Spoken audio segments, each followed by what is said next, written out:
রাত তখন ঠিক 11:25। উত্তর কলকাতার শোভাবাজারের রায়চৌধুরী বাড়ির বিশাল ঠাকুর দালান। প্রায় 300 বছরের পুরনো এই বাড়ি। এককালে যখন রায়চৌধুরীদের জমিদারি ছিল, তখন এই দালানে লখনৌ থেকে নামি বাইজিরা আসতেন, বেনারস থেকে ওস্তাদরা আসতেন।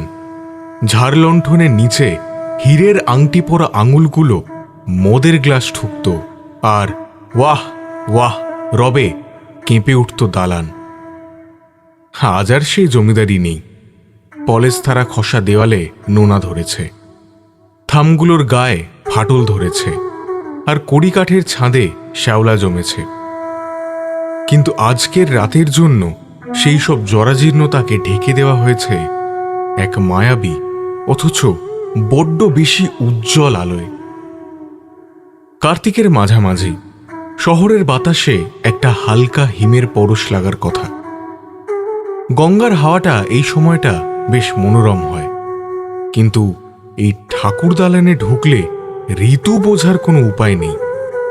1000 ওয়াটের হ্যালোজেন, ভিডিওগ্রাফারদের পোর্টেবল লাইট আর সাবেক আমলের বিশাল বেলজিয়াম গ্লাসের ঝাড়লণ্ঠনের গরমে বাতাসটা ভ্যাপসা ভারী হয়ে আছে। তার সাথে মিশেছে শয়ে শয়ে মানুষের শরীরের ঘাম, দামি ফরাসি পারফিউম, পানের জর্দা আর বাসি হয়ে আসা রজনীগন্ধার তীব্র সুবাস। সব মিলিয়ে একটা দমবন্ধ করা মাদকতা, যা মস্তিষ্কে ঝিম ধরিয়ে দেয়। নিঃশ্বাস নিতে গেলে মনে হয় যেন গরম বাষ্প ফুসফুসে ঢুকছে। সাদা ফরাস পাতা মেঝেতে গাদাগাদি করে বসে আছে কলকাতার তথাকথিত কালচারাল এলিট সমাজ। কারোর পরনে গরদের ধুতি পাঞ্জাবি, কেউ বা জহরকোট চাপিয়ে এসেছেন। মহিলারা বেনারসি, কাঞ্জিভরম আর ভারী ভারী গয়নায় সেজে এসেছেন। তাদের ফিসফিসানি, গয়নার টুংটাং আওয়াজ আর পানির পিক ফেলার আয়োজন চলছে পুরো দমে। গান শোনার চেয়ে নিজেদের উপস্থিতি জাহির করাটাই যেন তাদের মূল উদ্দেশ্য। রায়চৌধুরী গিন্নিমা সামনের সোফায় বসে আছেন। তার চোখের পাতা ঘুমে জড়িয়ে আসছে, কিন্তু আভিজাত্যের খাতিরে তিনি সোজা হয়ে বসে আছেন। মঞ্চের মাঝখানে একটা উঁচু মখমলের গদির ওপর বসে আছেন আজকের সন্ধ্যার মধ্যমণি, পণ্ডিত বিক্রমজিৎ সান্যাল। 60 ঊর্ধ্ব মানুষটির শরীর আজ বিশেষ ভালো নেই। সেটা তার চোখের নিচের কালি আর চামড়ার ফ্যাকাশে ভাব দেখলেই অভিজ্ঞ চোখে ধরা পড়ে। তার কপালে দগদগে লাল সিঁদুরের টিপ, যা ঘামের তোড়ে একটু লেপটে গিয়ে একটা অদ্ভুত চেহারা নিয়েছে। পরনে ঘিয়ে রঙের গরদের পাঞ্জাবি, আর তার উপর দিয়ে আলতো করে জড়ানো একটা রক্ত লাল রঙের কাশ্মীরি শাল। এই গরমেও তিনি শালটা ছাড়েননি। হয়তো শীত করছে, কিংবা ওটা তার স্টাইল, অথবা তিনি লুকাতে চাইছেন তার জরাজীর্ণ শরীরটাকে। তিনি চোখ বন্ধ করে আছেন। তার বাঁ হাতে ধরা তানপুরাটার দিকে তিনি এমনভাবে কান পেতে আছেন যেন ওখান থেকেই তিনি জীবনের শেষ অক্সিজেনটুকু চুষে নিতে চাইছেন। আজ তিনি গাইবেন রাগ মালকোষ, রাতের দ্বিতীয় প্রহর। এই রাগের গম্ভীর, ভরাট এবং আধ্যাত্মিক চলন এই পুরনো রাজবাড়ির পরিবেশের সাথে বড়ই মানানসই। মালকোষকে বলা হয় জিন পরীর রাগ। কথিত আছে এই রাগ ঠিকঠাক গাইলে নাকি আশেপাশের বাতাস ভারী হয়ে আসে, অদৃশ্য আত্মারা ভিড় করে।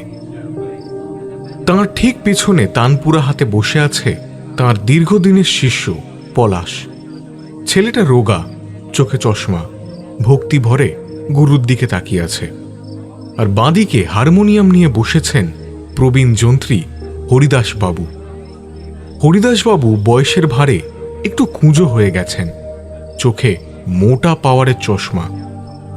আঙুলগুলো বাদগ্রস্ত হলেও রিডের ওপর আজও প্রজাপতির মতো খেলে।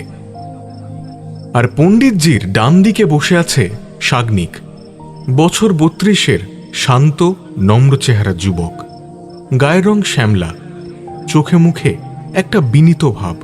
ইদানিং তবলচি হিসেবে বেশ নাম করেছে। সে মাথা নিচু করে তবলার কিনারায় হাতুড়ি ঠুকছে, সুরটা ঠিক করে নিচ্ছে। খুব মনোযোগী, আজ্ঞাবহ ছাত্রের মতো ভাবভঙ্গি। মাঝে মাঝে সে আর চোখে তার গুরুর দিকে তাকাচ্ছে। সেই চাউনিতে ভক্তি আছে না অন্য কিছু, তাই মায়াবী আলোয় বোঝা বড় দায়। তবে তার বসার ভঙ্গিতে একটা অদ্ভুত শিথিলতা আছে, যেন সে জানে যে আজ রাতটা তার। ভিড়ের একদম সামনের সারিতে বসে আছে সুদেষ্ণা, বিক্রমজিতের দ্বিতীয় স্ত্রী। বছর 28-এর অনিন্দ সুন্দরী, পরনে গাঢ় নীল বেনারসি, গলায় ভারী সোনার সীতাহার। সে এক দৃষ্টে তাকিয়ে আছে মঞ্চের দিকে। তার মুখে একটা মৃদু প্রশান্ত হাসি লেগে আছে। তাকে দেখলে মনে হয় স্বামীর সাফল্য দেখার জন্যই সে উদ্গ্রীব। মাঝে মাঝেই সে তার শাড়ির আঁচল ঠিক করছে, কিংবা পাশের ভদ্রমহিলার সাথে নিচু স্বরে দু একটা কথা বলছে। একজন আদর্শ শিল্পীর স্ত্রী যেমন হয় ঠিক তেমনই। তার মধ্যে কোনো জড়তা নেই, কোনো অস্থিরতা নেই। মঞ্চের এক কোণে উইংসের আড়ালে অন্ধকারে দাঁড়িয়ে আছে রোহন, বিক্রমজিতের ভাইপো। বছর 35-এর সুঠাম চেহারার যুবক, কিন্তু দেখলেই বোঝা যায় টেনশনে আছে। রোহনের সাদা পাঞ্জাবির উপরের দুটো বোতাম খোলা, চোখ জবা ফুলের মতো লাল। তার হাতে একটা জলের ফ্লাস্ক আর তোয়ালে। সে বারবার ঘড়ি দেখছে আর বিরক্তি নিয়ে অর্গানাইজারদের দিকে তাকাচ্ছে। রোহন জানে ডাক্তার কাকাকে বেশিক্ষণ গাইতে বারণ করেছে, কিন্তু এই উদ্যোক্তারা কাকাকে ছাড়ছে না, আর কাকাও টাকার লোভে শরীরটাকে পাথর বানিয়ে ফেলেছেন। রোহন বিড়বিড় করে কিছু একটা বলছে, হয়তো গালি দিচ্ছে এই ব্যবস্থাটাকে, অথবা নিজের ভাগ্যকে। তার পা টলছে সামান্য, মদের নেশাটা এখনো কাটেনি। তাহলে শুরু করা যাক। বিক্রমজিৎ শাগনিকের দিকে না তাকিয়েই বললেন, তার গলার স্বরে একটা আদেশের সুর। শাগনিক বিনয়ের সাথে ঘাড় নাড়ল। আজ্ঞে পণ্ডিতজি, আপনার যা আজ্ঞা। আলাপ শুরু হলো। বিক্রমজিতের গলার কাজ আজও অভাবনীয়। ধীর লয় বিস্তার করতে করতে তিনি সুরের জাল বুনতে লাগলেন। তার গলার মির আর গমক দালানের থামে থামে ধাক্কা খেয়ে এক মায়াবী পরিবেশ তৈরি করল। মনে হলো যেন রায়চৌধুরী বাড়ির মৃত পূর্বপুরুষরাও থামের আড়াল থেকে উঁকি মারছেন এই সুর শোনার জন্য। পিনপতন নিস্তব্ধতা, শুধু মাঝে মাঝে দু একজন রসিক শ্রোতা ক্যা বাত, সাধু সাধু বলে চিৎকার করে উঠছে। ভিড়ের মধ্যে একটু পেছনের দিকে বসে থাকা অনির্বাণ রায় একটু নড়ে চড়ে বসল। সে পেশায় একজন প্রাইভেট ইনভেস্টিগেটর। এই বাড়ির গিন্নিমার দূর সম্পর্কের আত্মীয় হিসেবেই সে নেমন্তন্ন পেয়েছে। অনির্বাণ গানের খুব একটা বোদ্ধা না হলেও মানুষের মুখের রেখা আর শরীরের ভাষা সে খুব ভালোভাবেই পড়তে পারে। তার মনে হলো পণ্ডিতজির গলার সুরে আজ একটা হাহাকার আছে, যেন তিনি জানেন এটাই তার শেষ গাওয়া। আর শাগনিক ছেলেটা বড্ড বেশি শান্ত। ঝড়ের আগে প্রকৃতি যেমন শান্ত থাকে, ঠিক তেমনি।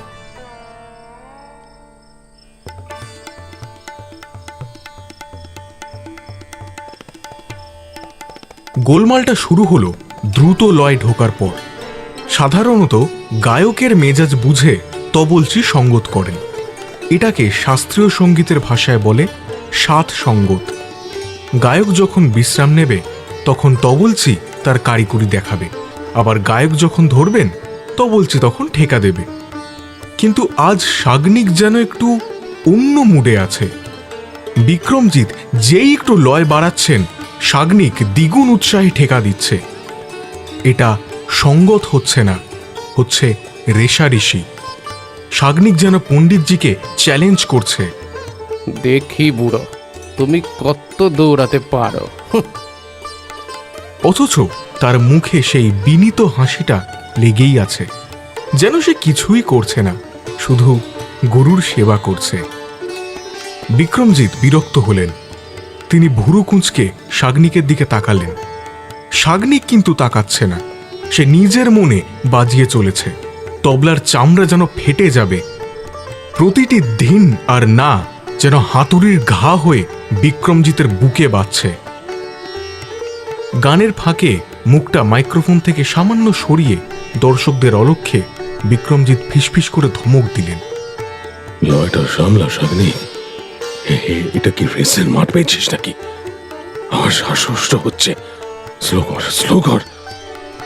সাগ্নিক চমকে ওঠার ভান করল। মাইক থেকে মুখ সরিয়ে খুব বিনীতভাবে বলল, আই এম সো সরি গুরুজি, হাতটা ফসকে গেছিল, আর হবে না। কিন্তু তার গতি কমল না, বরং পরের মুহূর্তেই সে একটা রেলা ধরল, যা বিক্রমজিতের গলার গতির চেয়েও দ্রুত। শ্রোতারা হাততালি দিয়ে উঠল। তারা ভাবছে দারুণ যুগলবন্দি হচ্ছে, কিন্তু তারা এটা বুঝতে পারছে না যে এটা সুরের লড়াই নয়, এটা একটা অসম শারীরিক যুদ্ধ। বিক্রমজিতের বয়স হয়েছে, সুগার আর হাই প্রেশারের পেশেন্ট। এই গতির সঙ্গে পাল্লা দিতে গিয়ে তিনি হাঁপিয়ে উঠছিলেন। তার ফর্সা মুখটা ক্রমশ তামাটে লাল হয়ে উঠেছে, গলার শিরাগুলো ফুলে উঠেছে দড়ির মতো, কপাল বেয়ে ঘাম গড়িয়ে পড়ছে চোখে নাকে। পাঞ্জাবিটা ঘামে ভিজে শরীরের সঙ্গে লেপ্টে গেছে। তিনি মাঝে মাঝেই বাঁ হাত দিয়ে বুকটা আলতো করে ঘষছেন, যেন ভেতরে কিছু একটা আটকে আছে। উইংসের আড়াল থেকে রোহন ছটফট করছে।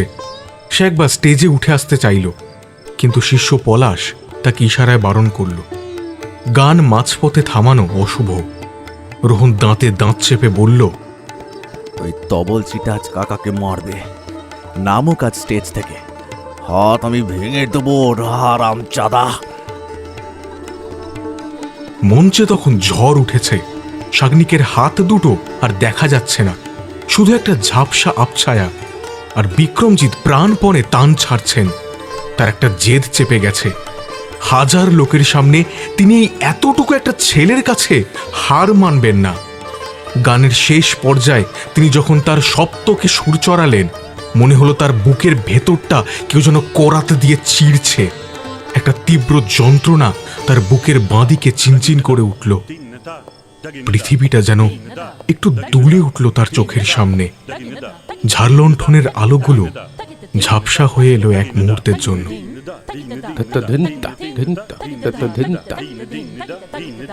সাগ্নিকের শেষ তেহাইয়ের সাথে গান শেষ হলো। একটা প্রচন্ড শব্দে তবলায় শেষ চাটি পড়ল।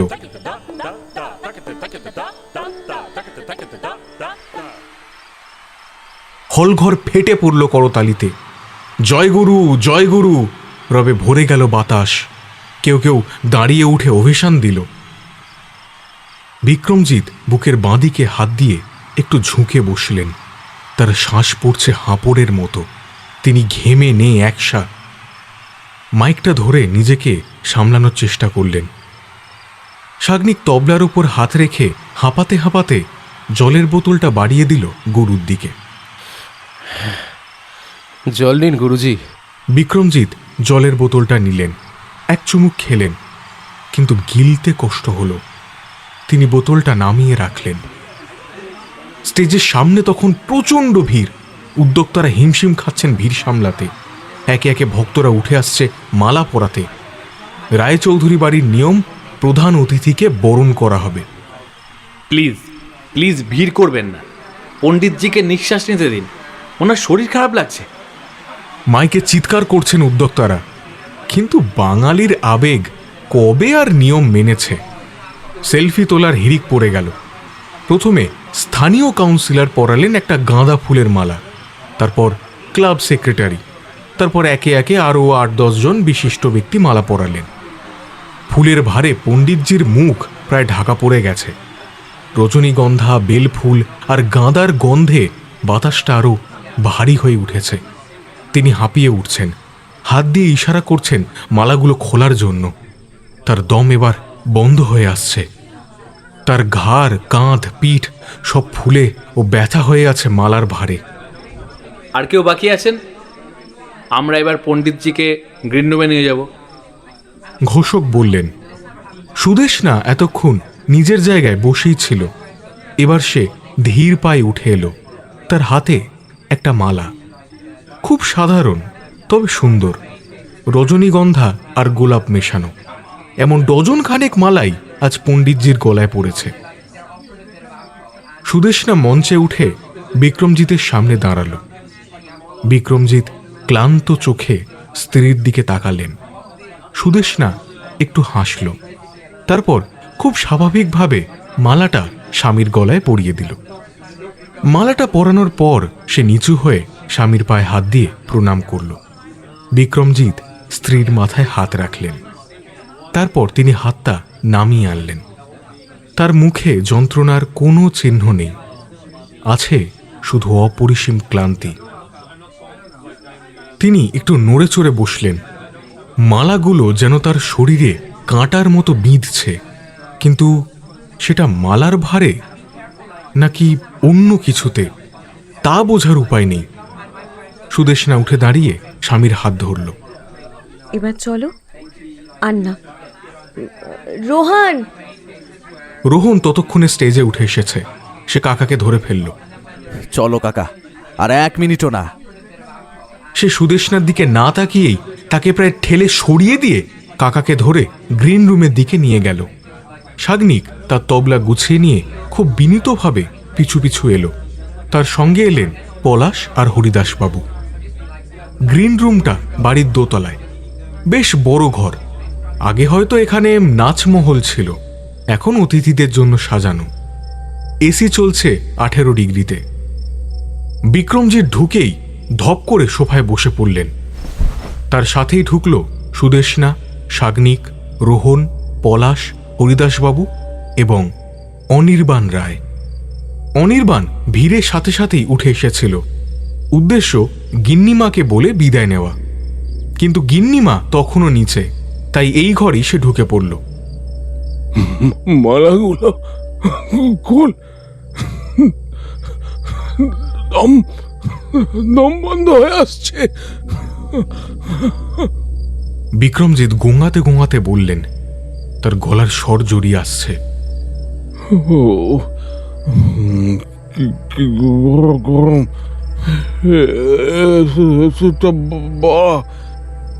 রোহন দ্রুত এগিয়ে এলো। সে খুব সাবধানে কিন্তু দ্রুত হাতে কাকার গলা থেকে মালাগুলো খুলতে লাগলো। তার চোখে জল আর রাগ দুই মিশে আছে। তোমায় কতবার বলেছি কাকা, শরীরটা দেখো। ডাক্তাররা কি এমনি এমনি বারণ করেছিল? রোহন মালাগুলো খুলে সেন্টার টেবিলে ছুঁড়ে ফেলতে লাগলো। টেবিলের ওপর ফুলের পাহাড় জমে গেল। গাঁদা, রজনীগন্ধা, গোলাপ সব মিলেমিশে একাকার। সুদেষ্ণা রুমাল দিয়ে স্বামীর ঘাম মুছিয়ে দিচ্ছিল।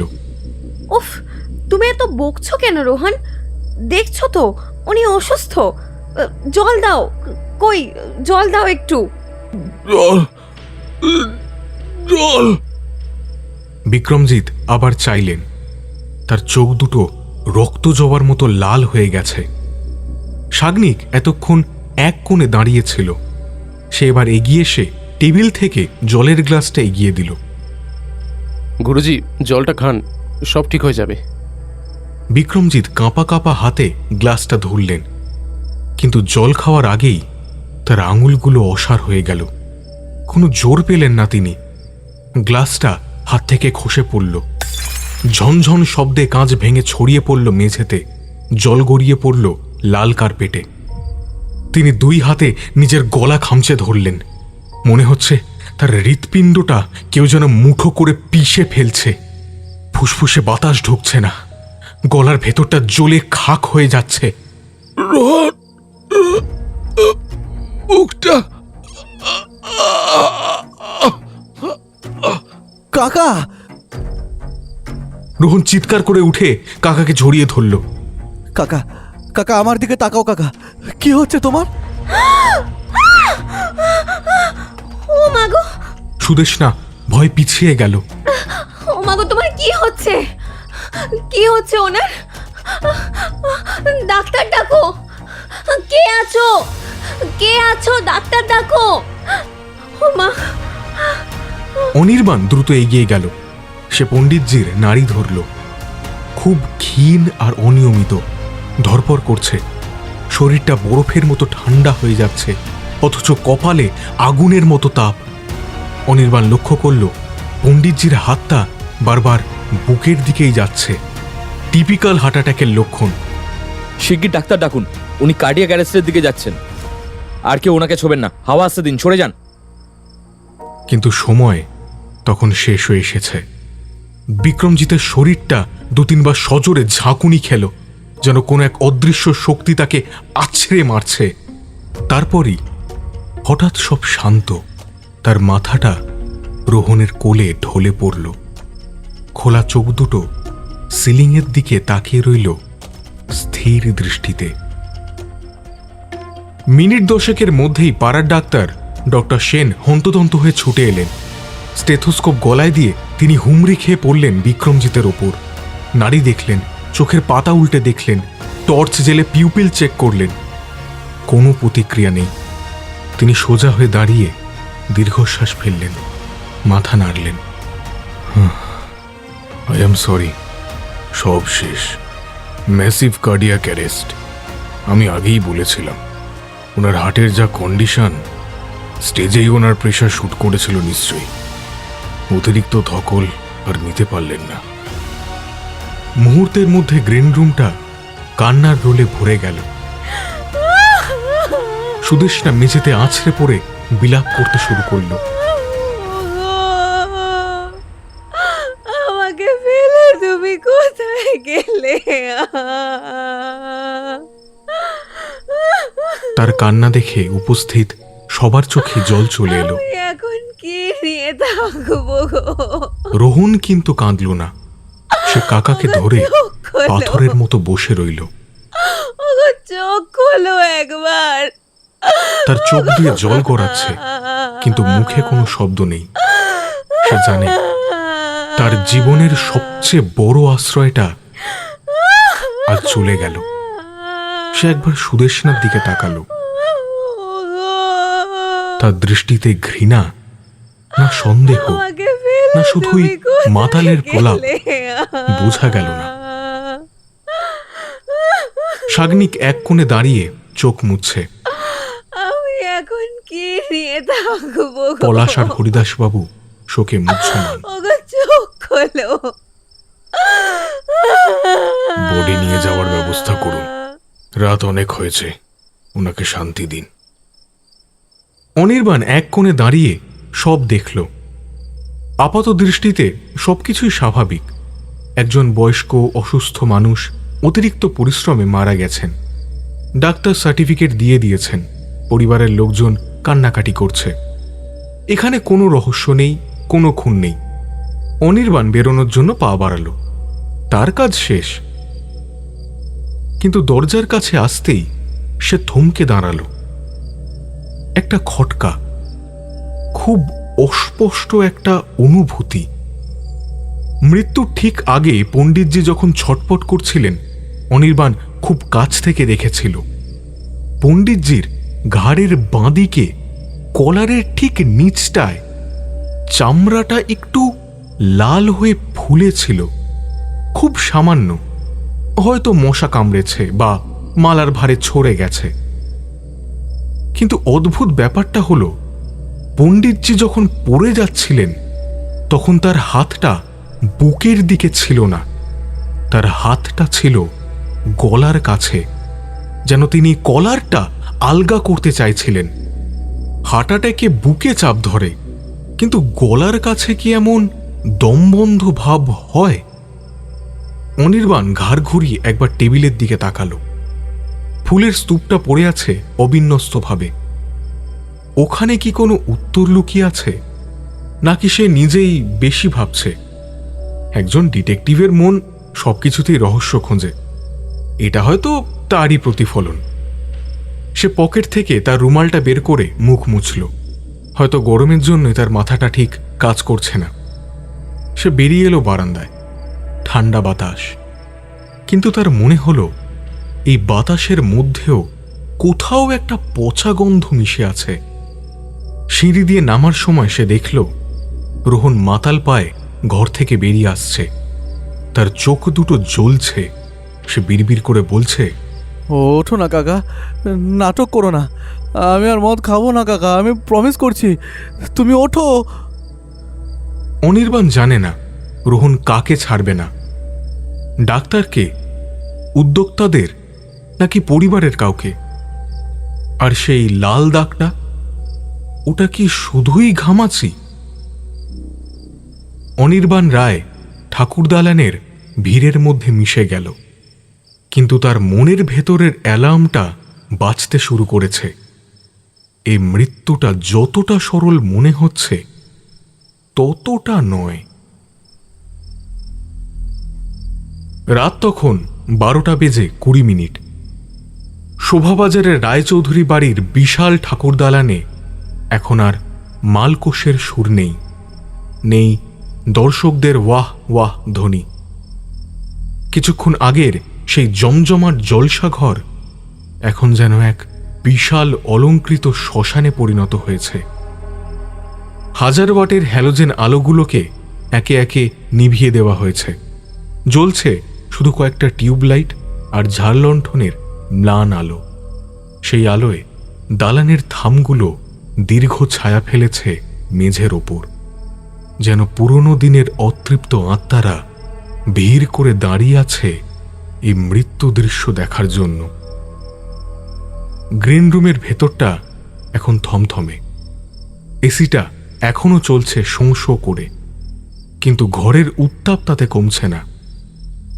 মেঝের কার্পেটে ছড়িয়ে আছে কাঁচের গ্লাসের টুকরো আর জল, যা এখন কারোর জুতোর চাপে কাদা হয়ে গেছে।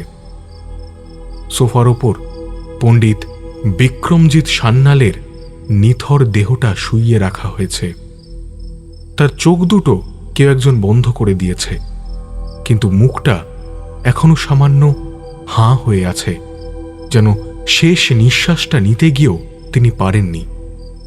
সেই হাঁ করা মুখের ভেতর এক রাশ অন্ধকার, আর সেই অন্ধকারে হারিয়ে গেছে কিরানা ঘরানার এক উজ্জ্বল নক্ষত্র। সুদেষ্ণা এখন আর মেঝেতে আছড়ে পড়ে কাঁদছে না। সে এখন সোফার এক প্রান্তে বসে শাড়ির আঁচল দিয়ে মুখ ঢেকে ফোপাচ্ছে। তার কান্নাটা এখন অনেক সংযত, অনেক বেশি ভদ্রস্থ। তার চুল একটু এলোমেলো, চোখের কাজল লেপটে গেছে। তাকে দেখে যে কেউই বলবে যে স্বামীর মৃত্যুতে সে মানসিকভাবে ভেঙে পড়েছে। তার পাশে বসে পাড়ার মহিলারা তাকে সান্ত্বনা দিচ্ছেন। কেঁদো না মা, ওনার আত্মারা কষ্ট পাবে।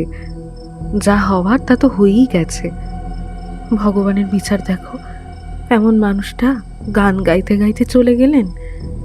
একেই বলে পুণ্যি। সবাই এমন মরণ পায় না। এভাবে কেঁদো না, বুঝলে? কেঁদো না। আমার এখন কি হবে মাসিমা? উনি উনি আমাকে একা রেখে চলে গেলেন। কাল সকালেই তো আমাদের কাশি যাওয়ার কথা ছিল। তার এই ছোট ছোট ঘরোয়া আক্ষেপগুলো পরিস্থিতিকে আরো করুণ করে তুলছে। অনির্বাণের চোখ তখনও আটকে আছে সোফার ওপাশে। সেখানে রোহন বসে আছে। সে কাঁদছে না, কিন্তু তার অবস্থাটা সুদেষ্ণার চেয়েও খারাপ। সে মেঝের ওপর বাবু হয়ে বসে কাকার একটা হাত নিজের দুহাতের মধ্যে ধরে রেখেছে।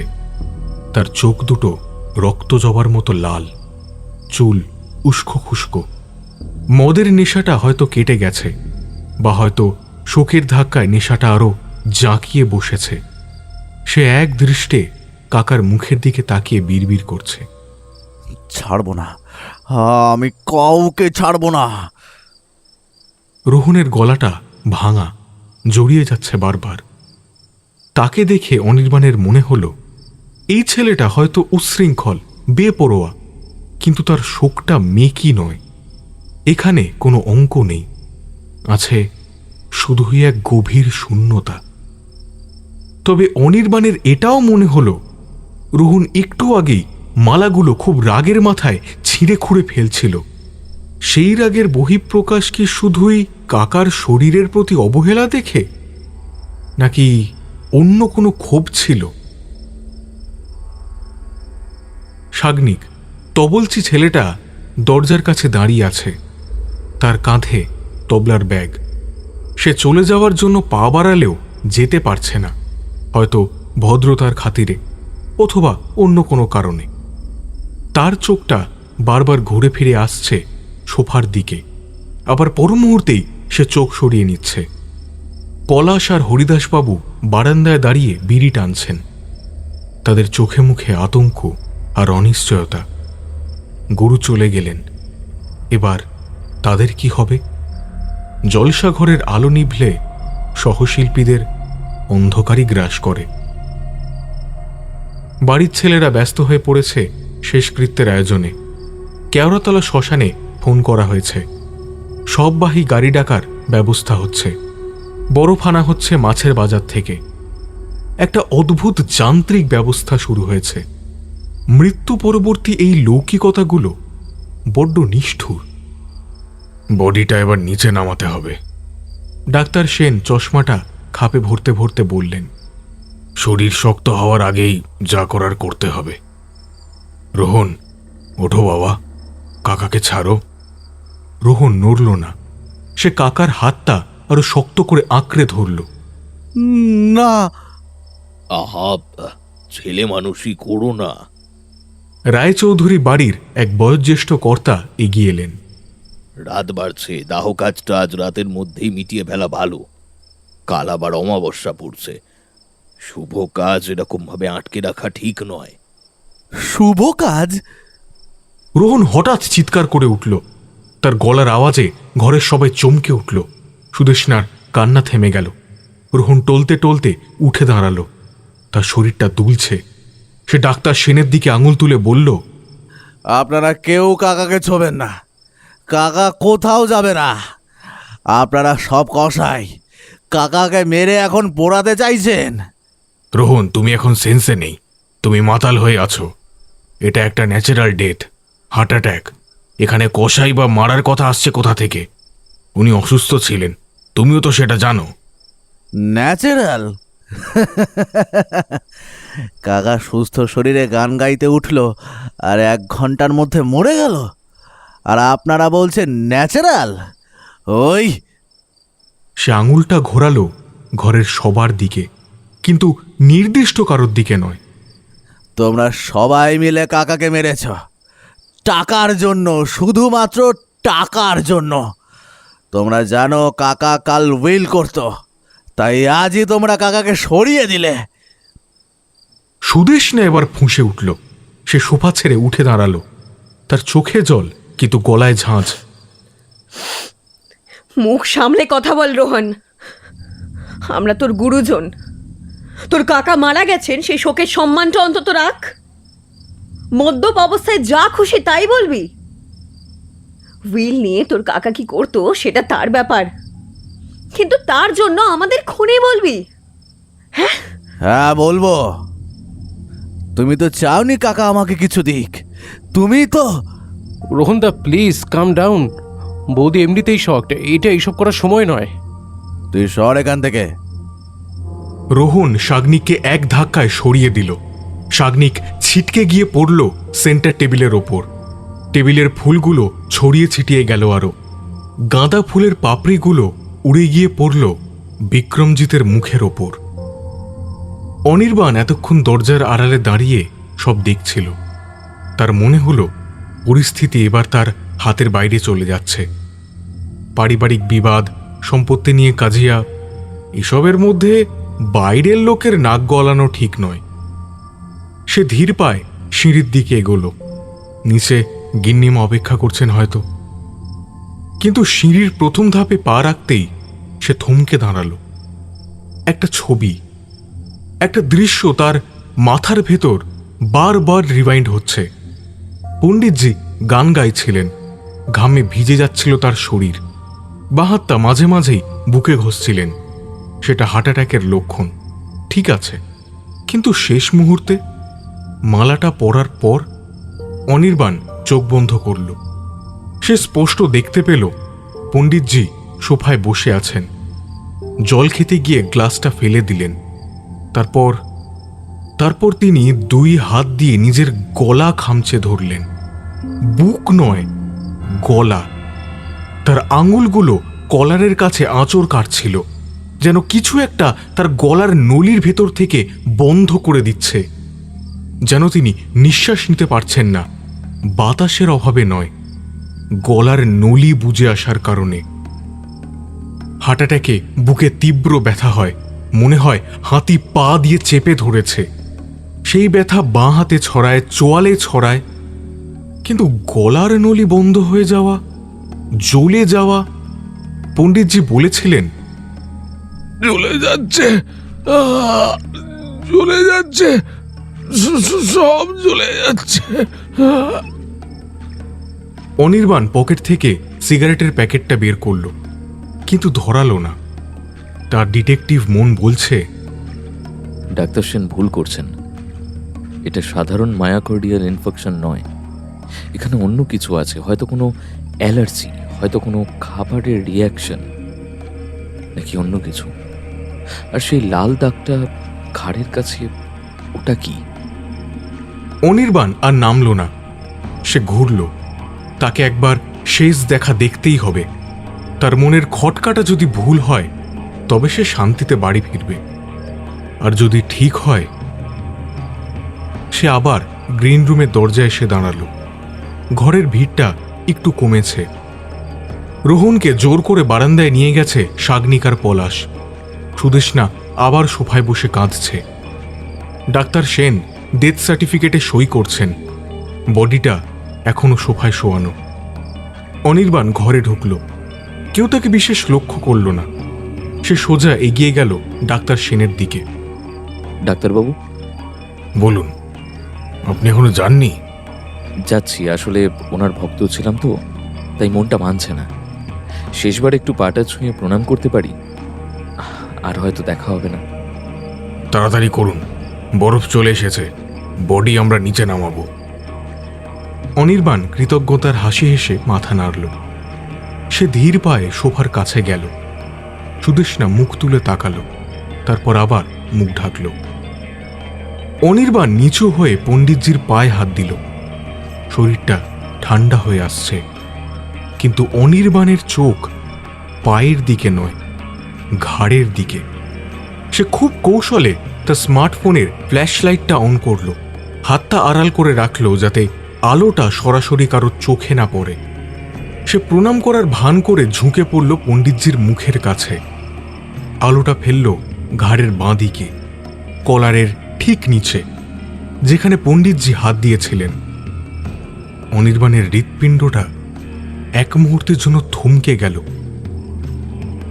৪৫ মিনিট আগে সে যখন দেখেছিল, তখন দাগটা ছিল মশা কামড়ানোর মতো সামান্য লাল, একটা ছোট্ট বিন্দু, খুবই সাধারণ। কিন্তু এখন সেই লাল বিন্দুর চারপাশটা কালচে নীল হয়ে ফুলে উঠেছে।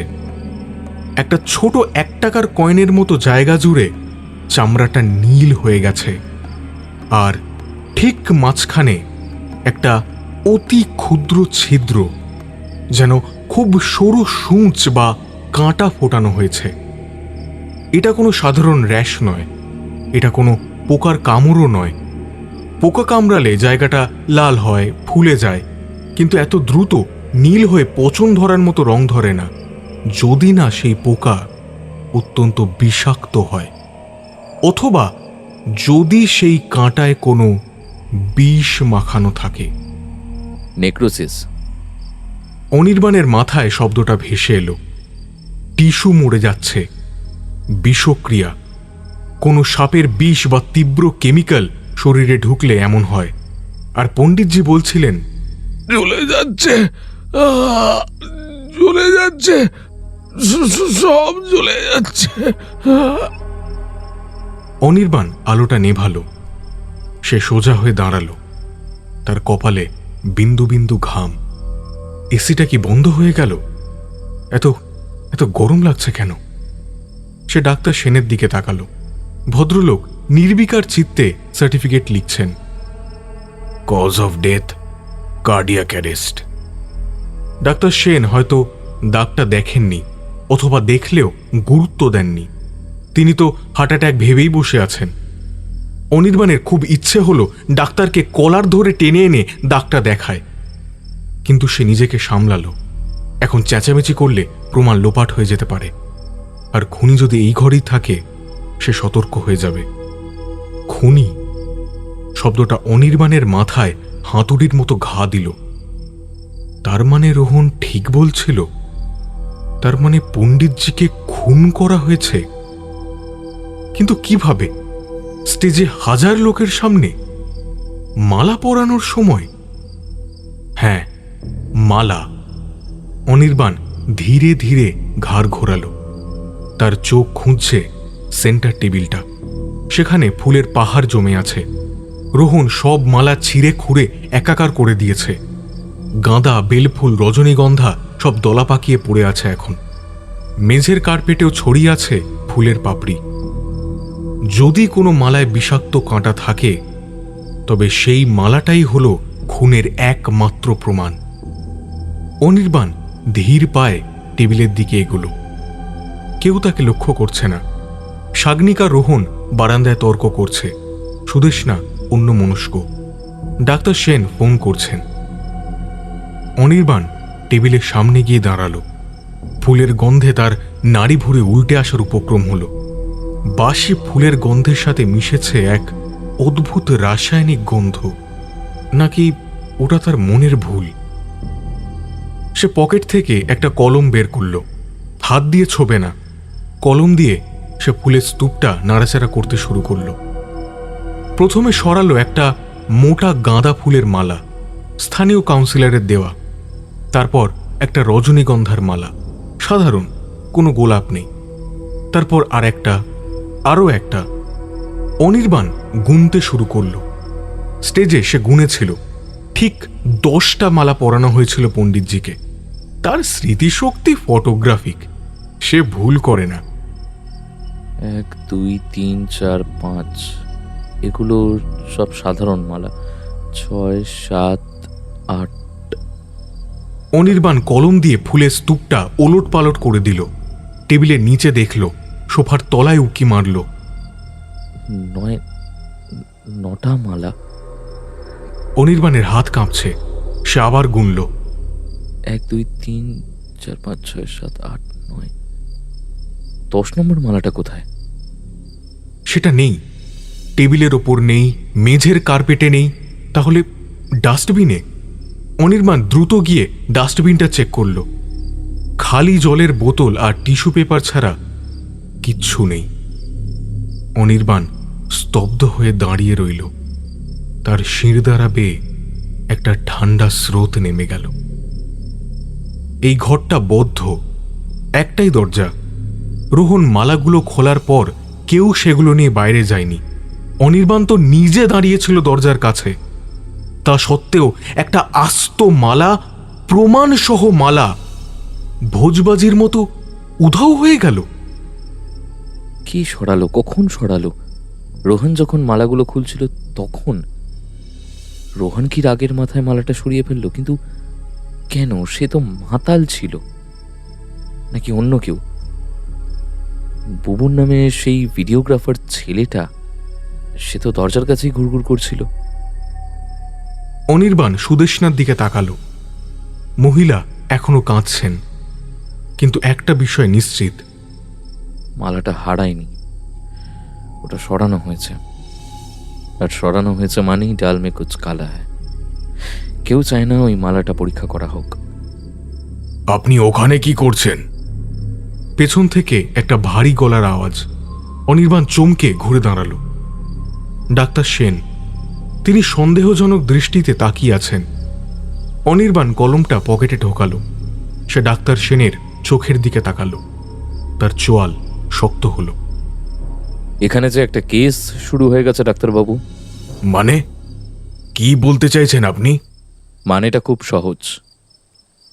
পণ্ডিতজির ঘাড়ে একটা বিষাক্ত ক্ষতের দাগ আছে যেটা আপনি মিস করেছেন, আর ঘর থেকে একটা মালা মিসিং, যে মালাটা ওনার মৃত্যুর কারণ হতে পারে। কি বলছেন আপনি? বিষ? হ্যাঁ, এবং যতক্ষণ না সেই মালা পাওয়া যাচ্ছে আর ওই দাগের ফরেন্সিক টেস্ট হচ্ছে, ততক্ষণ এই বডি এখান থেকে নড়বে না। সুদেষ্ণা মাথা তুলে তাকালো। তার কান্না থেমে গেছে। সে ফ্যাল করে তাকিয়ে আছে অনির্বাণের দিকে। খুন? আপনারা কি বলছেন এসব? অনির্বাণ সুদেষ্ণার প্রশ্নের কোনো উত্তর দিল না। সে পকেট থেকে ফোনটা বের করল। তার আঙুলগুলো ডায়াল প্যাডে চলে গেল। লালবাজারের হোমিসাইড শাখার ওসি অরূপ তার ব্যাচমেট। হ্যাঁ, হ্যালো অরূপ, আমি অনির্বাণ। একটা টিম পাঠা, শোভাবাজার রায়চৌধুরী বাড়ি। Suspected murder, poisoning. Yes, I am serious. Don't let the body leave.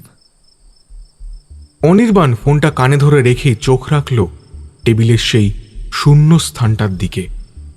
অদৃশ্য মালাটা যেন তাকে ভেঙচি কাটছে। খেলা শুরু হয়ে গেছে। খুনি যেই হোক, সে এই ঘরেই ছিল বা এখনো আছে। বাইরে থেকে রোহনের চিৎকার শোনা গেল। ছাড় আমাকে, আমি কাকাকে দেখতে যাব। অনির্বাণ ভাবল, রোহনের এই চিৎকার কি শুধুই শোকের, নাকি মালা সরানোর পর এখন সে নাটক করছে? অনির্বাণ জানে না, তবে সে খুঁজে বের করবেই। কাঁটার মুকুট যেই পরিয়ে থাকুক, তাকে ধরা পড়তেই হবে। রাত তখন 1:15। শোভাবাজারে সরু গলিটা চিরে দিয়ে লালবাজারের হোমিসাইড শাখার দুটো জিপ যখন রায়চৌধুরী বাড়ির সিংহদুয়ারের সামনে এসে থামল, তখন পাড়ার নেড়ি কুকুরগুলো একসাথে আর্তনাদ করে উঠল।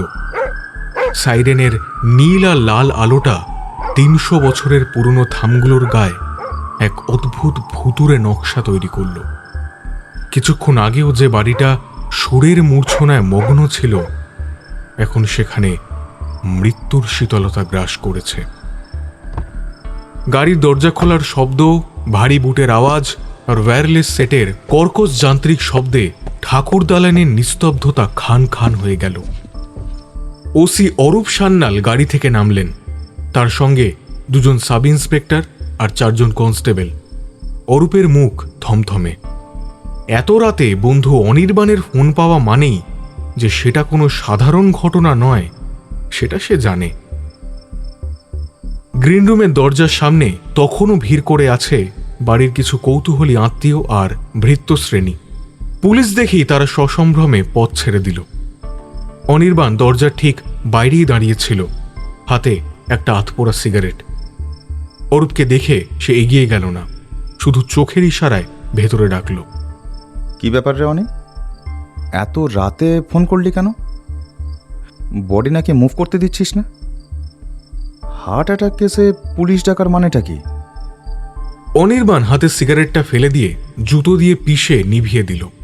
তারপর নিচু গলায় বলল, ভেতরে চল, সিচুয়েশন ক্রিটিক্যাল। বডি সরালে আর প্রমাণ পাবি না। This is not a natural death Arup.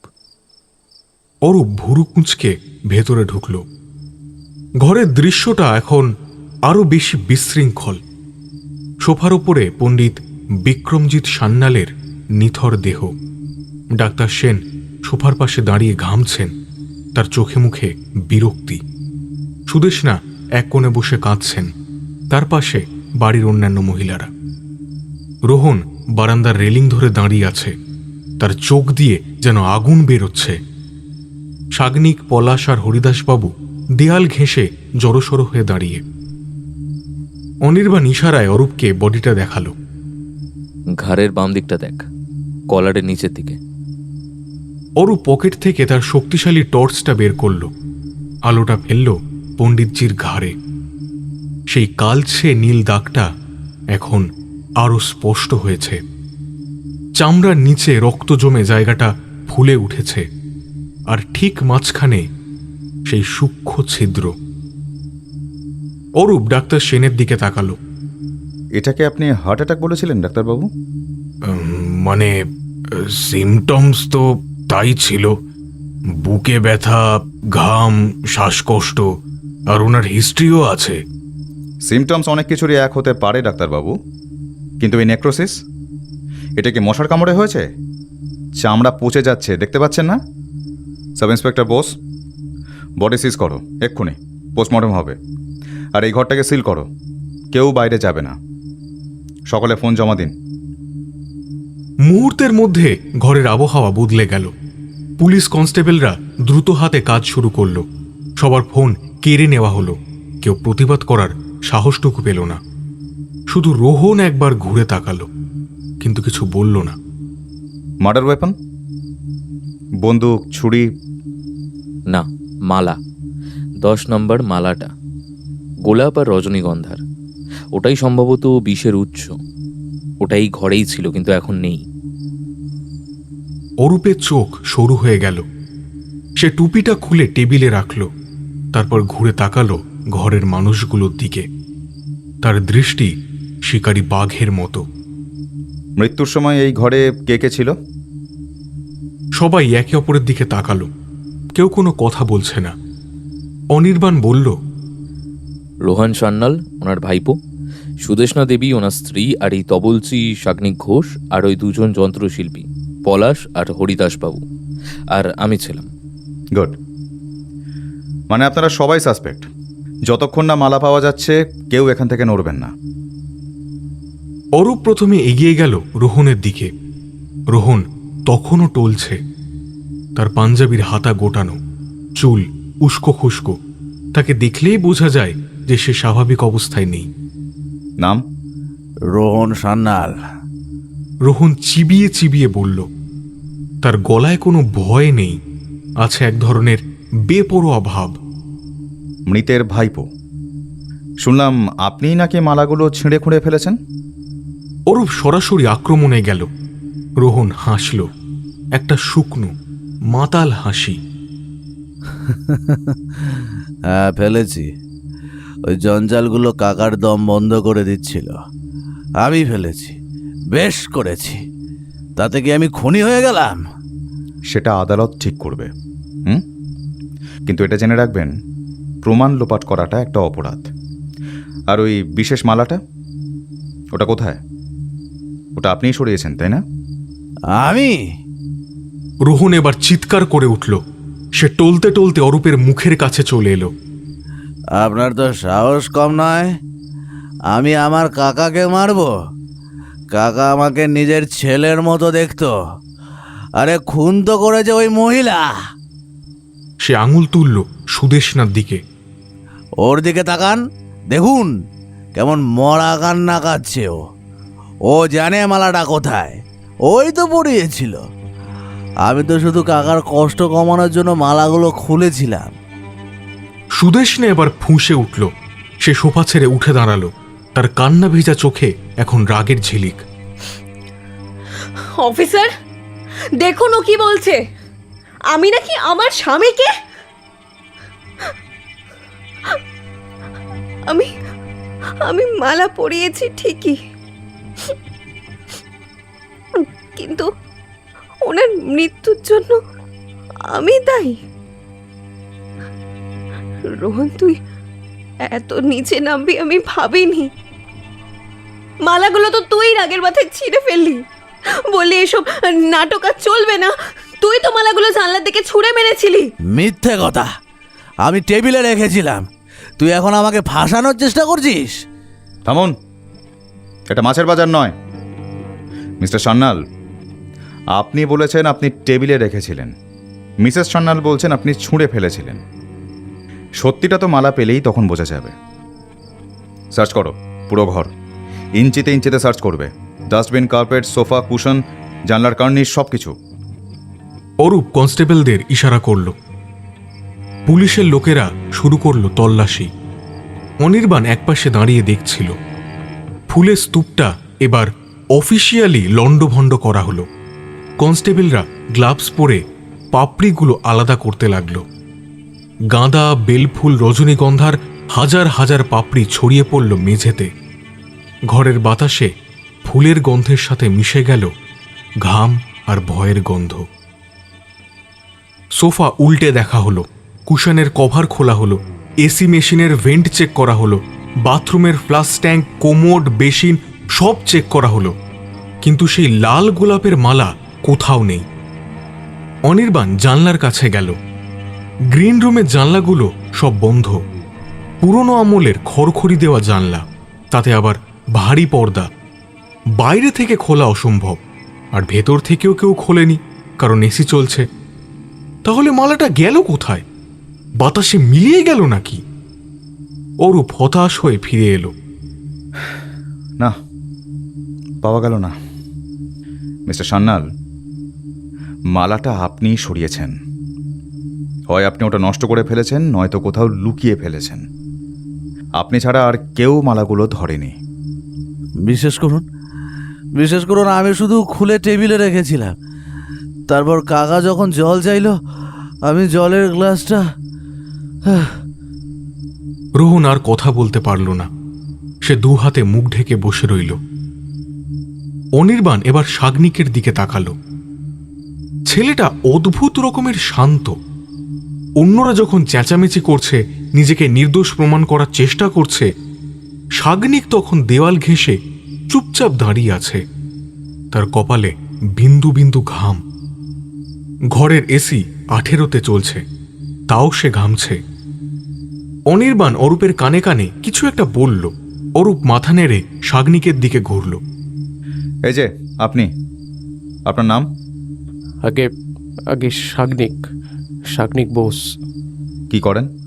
তবলা বাজাই স্যার, মানে পণ্ডিতজির সাথে সঙ্গত করি। ঘটনার সময় আপনি কোথায় ছিলেন?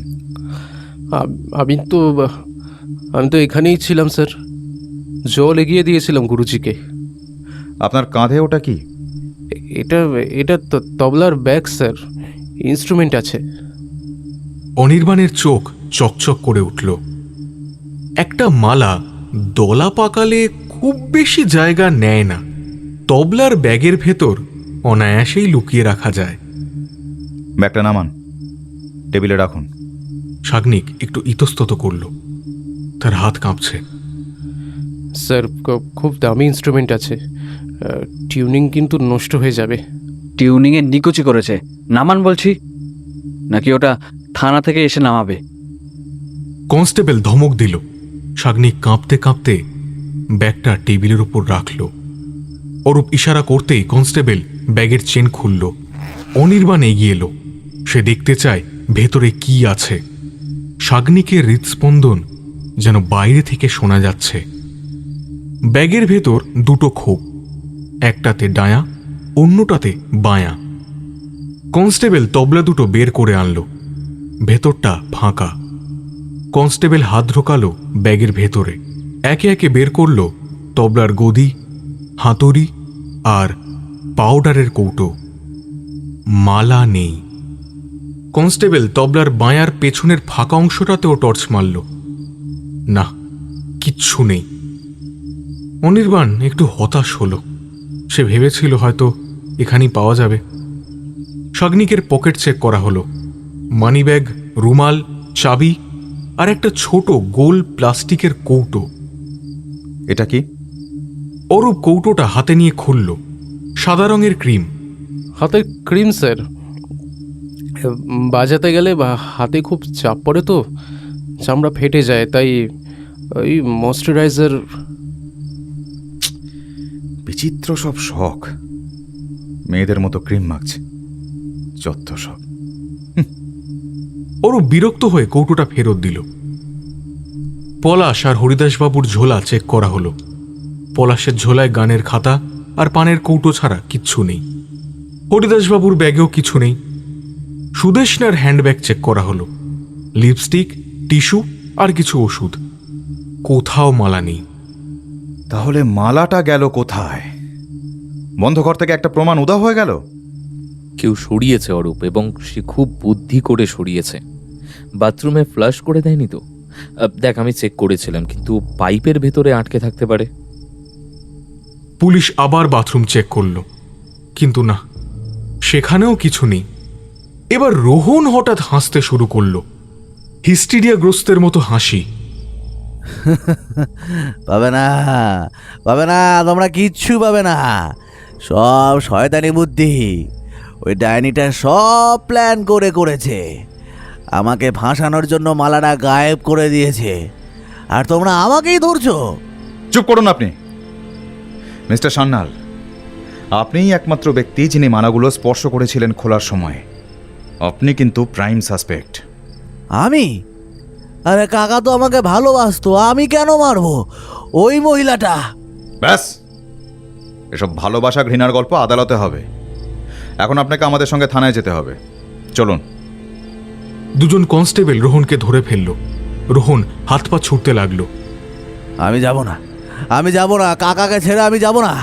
সাগরিক, পলাশ, তোরা কিছু বলছিস না কেন? তোরা তো ছিলি ওখানে। সাগনিক মাথা নিচু করে রইল। সে একবারও রোহনের দিকে তাকালো না। পলাশ ভয় পিছিয়ে গেল। কেউ রোহনের হয়ে কথা বলল না। মাতাল এবং উগ্র আচরণের জন্য রোহন এখন সবার চোখে ভিলেন। ম্যাডাম, আমরা আপনাকে আপাতত ছেড়ে দিচ্ছি, কিন্তু আপনি শহর ছাড়তে পারবেন না। পুরো বাড়িটা সিল করা থাকবে না, তবে এই ঘরটা সিল থাকবে। কাল সকালে লালবাজারে আসবেন, আপনার স্টেটমেন্ট নেওয়া হবে। আমি আসব, আপনারা যা বলবেন আমি তাই করব। শুধু দয়া করে সত্যিটা বের করুন। বডিটা সাদা প্লাস্টিকের শিটে মুড়ে ফেলা হলো। স্ট্রেচারে তোলা হলো পণ্ডিত বিক্রমজিৎ সান্যালকে। যে মানুষটা 3 ঘন্টা আগে হাজার মানুষের সামনে দাপটের সাথে গান গেয়েছিলেন, তিনি এখন বস্তাবন্দি। পুলিশের জিপে তোলা হলো রোহনকে। তার চিৎকার তখনও শোনা যাচ্ছে, আমি ছাড়বো না, আমি ফিরে আসবো। অ্যাম্বুলেন্সে উঠল পণ্ডিতজির দেহ। সুদেষ্ণা বাড়ির ভেতর চলে গেল।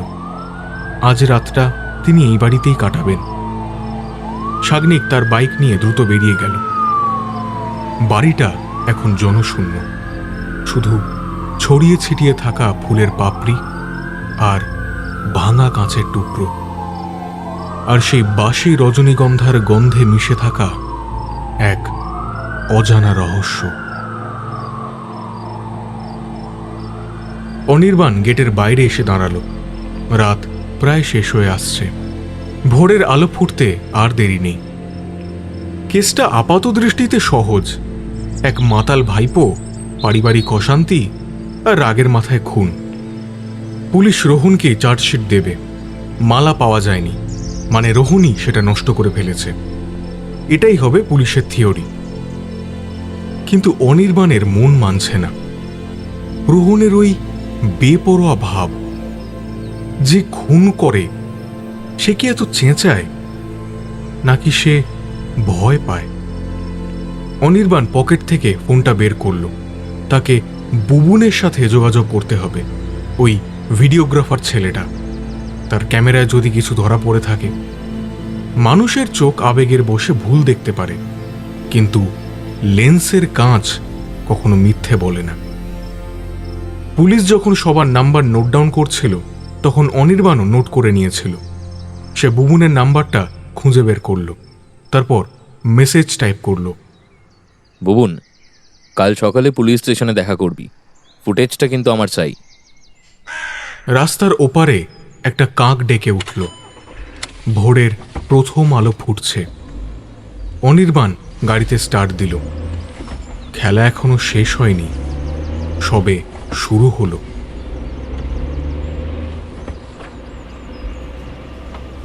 ভোরের আলো ফোটার আগেই লালবাজারের হোমিসাইড শাখার করিডোরে এক চাপা ব্যস্ততা শুরু হয়ে গেছে। গতকাল রাতের শোভাবাজারের রায়চৌধুরী বাড়ির ঘটনাটা এখন আর নিছক স্বাভাবিক মৃত্যু বা পারিবারিক ট্র্যাজেডি নেই। ওটা এখন শহরের অন্যতম হাই প্রোফাইল মার্ডার কেসে পরিণত হয়েছে। সকালের খবরের কাগজগুলোতে হেডলাইন বেরিয়েছে, সুরের মূর্ছনায় মৃত্যু, পণ্ডিত বিক্রমজিৎ সান্যালের রহস্যজনক প্রয়াণ। সকাল 8:10। অনির্বাণ যখন লালবাজারের গাড়ি বারান্দায় তার পুরনো জিপটা পার্ক করল, তখন রোদের তেজ বাড়তে শুরু করেছে, কিন্তু তার মনের ভেতরটা কুয়াশাচ্ছন্ন। কাল সারা রাত সে ঘুমোতে পারেনি। চোখের সামনে বারবার ভেসে উঠেছে সেই নীলছে দাগ আর অদৃশ্য মালা। ওসি অরূপ সান্যালের চেম্বারে ঢুকতেই একরাশ ধোঁয়া আর চায়ের গন্ধ নাকে এলো। অরূপ তার রিভলভিং চেয়ারে হেলান দিয়ে বসে আছে, সামনে এক গাদা ফাইল। তারও চোখের নিচে কালির দাগ। বোঝা যায় তার বন্ধুও সারা রাত দু চোখের পাতা এক করতে পারেনি। বস, পোস্টমর্টেম রিপোর্ট এখনো অফিসিয়ালি হাতে আসেনি, তবে ফরেন্সিকের প্রাথমিক রিপোর্ট বলছে বিষ, নিউরোটক্সিন। খুব সম্ভবত কোবরা ভেনাম বা ওই জাতীয় কোনো তীব্র স্নায়ু বিষ, যেটা চামড়ার মাধ্যমে রক্তে মেশে। এটাকে বলে ট্রান্সডার্মাল পয়জনিং। কাঁটা বা সূঁচের মাধ্যমে ইনজেক্ট করা হয়েছে। আমি জানতাম ওর হার্ট অ্যাটাকের গল্পটা বড্ড বেশি সাজানো ছিল। আর রোহন? লকআপে আছে। ওর নেশা কেটে গেছে এখন আর চেঁচামেচি করছে না, শুধু কাঁদছে। বারবার বলছে ও নির্দোষ, কিন্তু মুশকিল হলো মোটিভ আর অপরচুনিটি দুটোই ওর বিপক্ষে। ওই একমাত্র লোক যে মালাগুলো ছিঁড়েছিল, আর সম্পত্তির লোভ তো ছিলই। আমাদের ডিআইজি স্যার তো কেসটা ক্লোজ করে রোহনকেই চার্জশিট দিতে বলছেন। আচ্ছা, মালাটা পেলি? না রে, পুরো ঘর তন্ন তন্ন করে খোঁজা হয়েছে।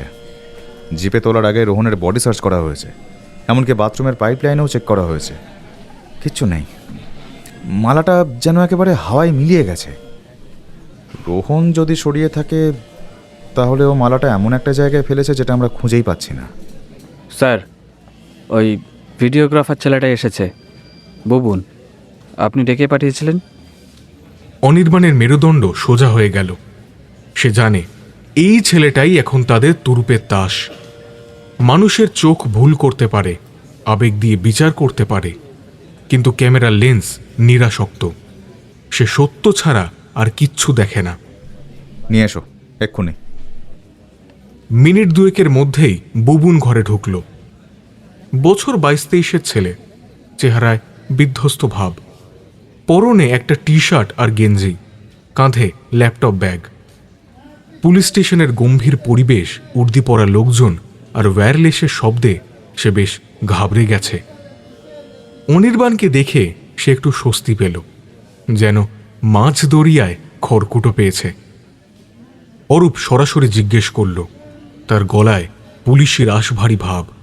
বুবুন ঢোক গিলল। দাদা, আপনি বলেছিলেন। এসো বুবুন, বসো। ভয়ের কিছু নেই, রিল্যাক্স। তুমি কাল রাতে ভিডিও করেছিলে তো? হ্যাঁ দাদা, আমি তো বিয়ের ভিডিও করি, কিন্তু কাল ওই ফাংশনটায় আমাকে ডাকা হয়েছিল। আমি শুরু থেকে শেষ অবধি সব রেকর্ড করেছি। গ্রিন রুমের ফুটেজ আছে? রোহনদা তো আমাকে ঘাড় ধাক্কা দিয়ে বের করে দিয়েছিল। হ্যাঁ, তবে হ্যাঁ, দরজা বন্ধ করার আগে অবধি আমি ক্যামেরা অন রেখেছিলাম, আর দরজার বাইরে থেকে কাঁচের জানালা দিয়ে কিছু ফুটেজ নিয়েছি। যদিও অডিওটা ক্লিয়ার নয়, কিন্তু ভিডিও আছে। ল্যাপটপ খোলো, আমরা দেখতে চাই প্রতিটা ফ্রেম, প্রতিটা সেকেন্ড। ওকে? বুবুন দ্রুত হাতে ল্যাপটপ ব্যাগ থেকে তার মেশিনটা বের করল, টেবিলের ওপর রেখে সেটা অন করল। পেন ড্রাইভ কানেক্ট করার সময় তার হাত কাঁপছিল। ওসি অরূপ উঠে এসে ল্যাপটপটা নিজের দিকে ঘুরিয়ে নিলেন। অনির্বাণ উঠে এসে অরূপের পেছনে দাঁড়ালো। ঘরের বাকি লাইটগুলো নিভিয়ে দেওয়া হলো, যাতে স্ক্রিনটা ভালো করে দেখা যায়। অন্ধকার ঘরে ল্যাপটপের নীল আলো তিনটে মুখের ওপর পড়ল। ফুটেজ শুরু হলো। প্রথমে গানের আসর, পণ্ডিতজির গান, মালকোষের আলাপ, শাগনিকের সাথে সেই লয়ে কাটাকাটির দৃশ্য। অনির্বাণ মন দিয়ে দেখল। স্টেজে পণ্ডিতজির অস্বস্তিটা স্পষ্ট। তিনি বারবার বুকে হাত দিচ্ছেন, কিন্তু ওটা হার্টের সমস্যা, বিষ নয়। শাগনিকের চোখে মুখে একটা জেদ দেখা যাচ্ছে, কিন্তু সেটা সঙ্গীতের জেদ বলেই মনে হয়। দৃশ্য পরিবর্তন হলো। মালা পরানো। সুদেশনা মঞ্চে উঠল, মালা পরালো। পণ্ডিতজি ঘাড়ের কাছে হাত দিলেন, ব্যথার অভিব্যক্তি। তিনি ঘাটটা একটু বেঁকিয়ে হাত বোলালেন। সুদেষ্ণা উদ্বিগ্ন মুখে কিছু জিজ্ঞেস করল। এক সেকেন্ড পজ করো। অনির্বাণ স্ক্রিনের দিকে ঝুঁকে পড়ল। জুম করো তো ওনার ঘাড়ের কাছে। ভিডিওর রেজলিউশন খুব একটা ভালো নয়, তবুও দেখা গেল মালা পরার ঠিক পরেই পণ্ডিতজির হাতটা যেখানে ছিল সেখানে কোনো পোকা বা কাঁটা নেই, শুধু মালাটা বড্ড শক্তভাবে চেপে বসে আছে। গোলাপের পাপড়িগুলো তার গলার চামড়ায় ঘষা খাচ্ছে। প্লে করো। ভিডিও এগিয়ে চলল। Green room. রোহন মালাগুলো খুলছে, তার হাতে রাগ, চোখে জল। সে মালাগুলো প্রায় ছিঁড়ে ছিঁড়ে টেবিলে ফেলছে। সুদেষ্ণা কাঁদছে, সাগ্নিক জল এগিয়ে দিচ্ছে। গ্লাস ভাঙার দৃশ্য, পণ্ডিতজির ছটফটানি, রোহনের চিৎকার। ভিডিওটা এবার কাঁপছে, কারণ বুবুন তখন ভিড়ের মধ্যে ধাক্কা খাচ্ছিল। স্লো করো, একদম ফ্রেম বাই ফ্রেম। হ্যাঁ, আমি ওই টেবিলটার দিকে নজর রাখতে চাই। পণ্ডিতজি মারা যাচ্ছেন, সবাই তাকে ঘিরে ধরেছে। রোহন কাকার মাথা কোলে নিয়ে বসে আছে। সুদেষ্ণা মেঝেতে আছড়ে পড়েছে। ডাক্তার সেন ঢুকছেন। ঘরের মধ্যে চরম বিশৃঙ্খলা। সবাই চিৎকার করছে, কাঁদছে। কেউ টেবিলের দিকে তাকাচ্ছে না। ওয়ান সেক টেবিলের দিকে ফোকাস করো, ফুলের স্তূপটার দিকে। বুবুন মাউস দিয়ে ফ্রেমটা একটু সরালো। ভিডিওর এক কোণে সেন্টার টেবিলটা দেখা যাচ্ছে। টেবিলের ওপর গাঁদা, রজনীগন্ধা আর গোলাপের মালা স্তূপ। হঠাৎ অনির্বাণের চোখ আটকে গেল। স্টপ, একটু রিওয়াইন্ড করো, জাস্ট 2 সেকেন্ড। বুবুন রিওয়াইন্ড করল। Plain very slow motion. Doctor Sen body check করছেন। রোহন আর সুদেষ্ণা কাঁদছে। সবার নজর তখন সোফার দিকে। ক্যামেরার অ্যাঙ্গেলটা নিচু, কারণ বুবুন তখন দরজার বাইরে থেকে জুম করে তুলছিল। ভিডিওর ডান দিকের কোণ দিয়ে একটা হাত ফ্রেমে ঢুকল। হাতটা কার তা বোঝা যাচ্ছে না। শরীরের বাকি অংশটা ফ্রেমের বাইরে বা ভিড়ের আড়ালে, বা হয়তো ক্যামেরার অ্যাঙ্গেলের বাইরে। শুধু কবজি থেকে আঙুল পর্যন্ত অংশটা দেখা যাচ্ছে। হাতটা খুব দ্রুত সাপের মতো ক্ষিপ্র গতিতে ফুলের স্তূপের দিকে এগিয়ে গেল। সেখান থেকে গাঁদা আর রজনীগন্ধার মালাগুলো আলতো করে সরিয়ে ফেলল, খুব সাবধানে যাতে শব্দ না হয়। তারপর একদম নিচে চাপা পড়ে থাকা সেই বিশেষ মালাটা, রক্তলাল গোলাপ আর রজনীগন্ধার মালাটা মুঠো করে ধরল। মালাটা মুঠোয় পুরে নিতেই হাতটা আবার বিদ্যুৎ বেগে ফ্রেমের বাইরে বেরিয়ে গেল। পুরো ঘটনাটা ঘটল মাত্র 3 সেকেন্ডের মধ্যে। যখন ঘরের সবাই পণ্ডিতজির মৃত্যু যন্ত্রণায় কাতর, তখন এই অদৃশ্য হাত তার কাজ সেরে ফেলল। মাই গড, ওটা কে? জুম করো। অনির্বাণ বলল। তার গলাটা এখন বরফের মতো ঠান্ডা। উত্তেজনায় তার কপালে ঘাম। হাতটার ওপর জুম করো, ম্যাক্সিমাম। বুবুন জুম করল। পিক্সেলগুলো ফেটে যাচ্ছে, কিন্তু তবুও দৃশ্যটা বোঝা যাচ্ছে। পুরুষালী হাত, লোমশ, গায়ের রং শ্যামলা, আঙুলগুলো লম্বা, পেশিবহুল। কিন্তু যেটা অনির্বাণের নজর কাড়ল সেটা আঙুল নয়, কবজির ঠিক ওপরে, যেখানে শার্ট বা পাঞ্জাবির হাতা শেষ হয়েছে, সেখানে চামড়ার ওপর একটা দাগ। ফর্সা বা শ্যামলা চামড়ার ওপরে একটা কালচে বাদামি রঙের ছোপ। আকৃতিটা অনেকটা ম্যাপের মতো বা আগুনের শিখার মতো। পোড়া দাগ, পুরনো পোড়া দাগ। চামড়াটা ওখানে কুঁচকে আছে, যেন বহুদিন আগে ওটা আগুনে পুড়েছিল বা অ্যাসিডে ঝলসে গিয়েছিল। Burn injury. লোকটার হাতে পোড়া দাগ আছে, বেশ বড় দাগ। হাতটা কার? রোহনের? না, ভিডিওটা ভালো করে দেখো। রোহন তখন কাকার মাথা কোলে নিয়ে বসে আছে, তার দুটো হাতই বডির সঙ্গে এঙ্গেজড। অরূপ, আমাদের এখনই চেক করতে হবে, সবার হাত চেক করতে হবে। এই পোড়া দাগটাই আমাদের একমাত্র ক্লু। যে হাতে এই দাগ আছে সেই মানুষটাই এটার খুনি। কাদের? সবার। রোহন, সাগ্নিক, পলাশ, হরিদাসবাবু, এমনকি সুদেষ্ণা দেবীরও। যদিও হাতটা পুরুষের মনে হচ্ছে, কিন্তু আমি কোনো চান্স নিতে চাই না। ডিউটি অফিসার, লকআপ থেকে রোহন সান্যালকে নিয়ে এসো, আর রায়চৌধুরী বাড়িতে ফোর্স পাঠাও। সুদেষ্ণা সান্যাল, শাগনিক বোস আর বাকিদের এক্ষুনি থানায় নিয়ে এসো। বলো তদন্তের স্বার্থে কিছু জিজ্ঞাসাবাদ করা এখনো বাকি আছে। যাও। ঘণ্টা দেড়েক পর লালবাজারের হোমিসাইড শাখার কনফারেন্স রুম। বাইরের করিডোরে সকালের ব্যস্ততা শুরু হয়ে গেছে, কিন্তু এই বদ্ধ ঘরটার ভেতরে সময় যেন থমকে আছে। এসি চলছে শোঁ শোঁ করে, আর তার সাথে পাল্লা দিচ্ছে ঘরের ভেতরে থাকা মানুষগুলোর হৃদস্পন্দন। টেবিলের একপাশে বসে আছেন ওসি অরূপ সান্যাল এবং প্রাইভেট ইনভেস্টিগেটর অনির্বাণ রায়। তাদের সামনে খোলা ল্যাপটপ। টেবিলের উল্টো দিকে বসে আছে গতকাল রাতের সেই অভিশপ্ত ঘটনার কুশীলবরা: রোহন, সুদেষ্ণা, শাগনিক, পলাশ এবং হরিদাসবাবু। রোহনকে লকআপ থেকে আনা হয়েছে। তার চোখ মুখ ফোলা, সারা রাতের ধকলে সে বিধ্বস্ত, কিন্তু তার চোখে এখন আর সেই মাতাল উগ্রতা নেই, আছে এক ধরনের ক্লান্ত হতাশা। সুদেষ্ণা সাদা শাড়ি পরে এসেছেন, তাকে দেখে মনে হচ্ছে শোকের প্রতিমূর্তি। শাগনিক এক কোণে জড়সড় হয়ে বসে আছে, যেন সেই হাই প্রোফাইল ঝামেলার মধ্যে পড়ে খুব ভয়ে আছে। আপনাদের সবাইকে এখানে ডাকার একটা বিশেষ কারণ আছে। আমরা প্রথমে ভেবেছিলাম মালাটা রোহনবাবু সরিয়েছেন, কিন্তু আমাদের কাছে এখন নতুন প্রমাণ আছে। নতুন প্রমাণ? আগে হ্যাঁ, এই ভিডিও ফুটেজটা। বুবুন নামের যে ছেলেটা ভিডিও করছিল, তার ক্যামেরায় ধরা পড়েছে আসল চোর কে। অনির্বাণ ল্যাপটপের স্ক্রিনটা ঘুরিয়ে দিল তাদের দিকে। সবাই উৎসুক হয়ে স্ক্রিনের দিকে তাকালো। অনির্বাণ ভিডিওটা প্লে করল। দৃশ্যটা গ্রিন রুমের। ডাক্তার সেন বডি চেক করছেন।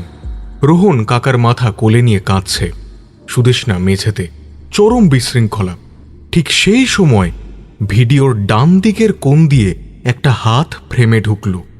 হাতটা খুব দ্রুত সাপের মতো ক্ষিপ্র গতিতে টেবিলের ওপর রাখা ফুলের স্তূপটার দিকে এগিয়ে গেল। সেখান থেকে গাঁদা আর রজনীগন্ধার মালাগুলো আলতো করে সরিয়ে ফেলল।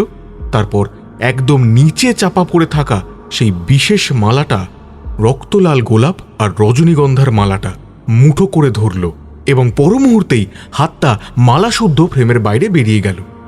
আর এই পুরো ঘটনাটা ঘটল মাত্র 3 সেকেন্ডের মধ্যে। দেখেছেন? আমি তো তখন কাকার কাছে ছিলাম। আমার 2 হাতই তো কাকার গায়ে। তাহলে ওটা আমি নই? শান্ত হন রোহনবাবু, শান্ত হন। আমরা জানি ওটা আপনি নন। ভিডিওটা ভালো করে দেখুন, হাতটার দিকে তাকান। অনির্বাণ ভিডিওটা পজ করল এবং জুম করল। স্ক্রিনে দেখা যাচ্ছে একটা পুরুষালী হাত। কবজির ঠিক ওপরে, যেখানে শার্ট বা পাঞ্জাবির হাতাটা শেষ হয়েছে, সেখানে চামড়ার ওপর একটা দগদগে দাগ। আকৃতিটা অনেকটা ম্যাপের মতো। চামড়াটা ওখানে কুঁচকে আছে, কালচে বাদামি রঙের। পোড়া দাগ? কিন্তু আমাদের কারোর হাতে তো... সেটাই আমরা চেক করব। সবাই উঠে দাঁড়ান। এবার নিজেদের আস্তিন গুটিয়ে হাত টেবিলের ওপর রাখুন, কোনই পর্যন্ত। ঘরের বাতাস ভারী হয়ে উঠল। একে একে সবাই হাত বাড়ালো। প্রথমে রোহন। সে খুব আত্মবিশ্বাসের সাথে পাঞ্জাবির হাতা গোটালো। দেখুন, আমার হাত পরিষ্কার। অনির্বাণ রোহনের হাতটা ধরে উল্টে পাল্টে দেখল। কবজি, কনুই, হাতের তালু, কোথাও কোনো দাগ নেই। চামড়া রুক্ষ কিন্তু অক্ষত। তার হাতে তামাকের দাগ, কিন্তু কোনো পোড়া দাগ নেই। হরিদাসবাবু, তার চামড়া বয়সের ভারে কুঁচকে গেছে, শিরাগুলো ভেসে উঠেছে, কিন্তু কোনো পোড়া দাগ নেই। সুদেষ্ণা দেবী, ফর্সা, নরম হাত। ভিডিওর হাতটা যে সুদেষ্ণার নয় সেটা লোমশ হাত দেখেই বোঝা গিয়েছিল। তবুও পুলিশি প্রোটোকল মেনে চেক করা হলো। সবকিছুই নিখুঁত হওয়া চাই। বাকি রইল শাগনিক।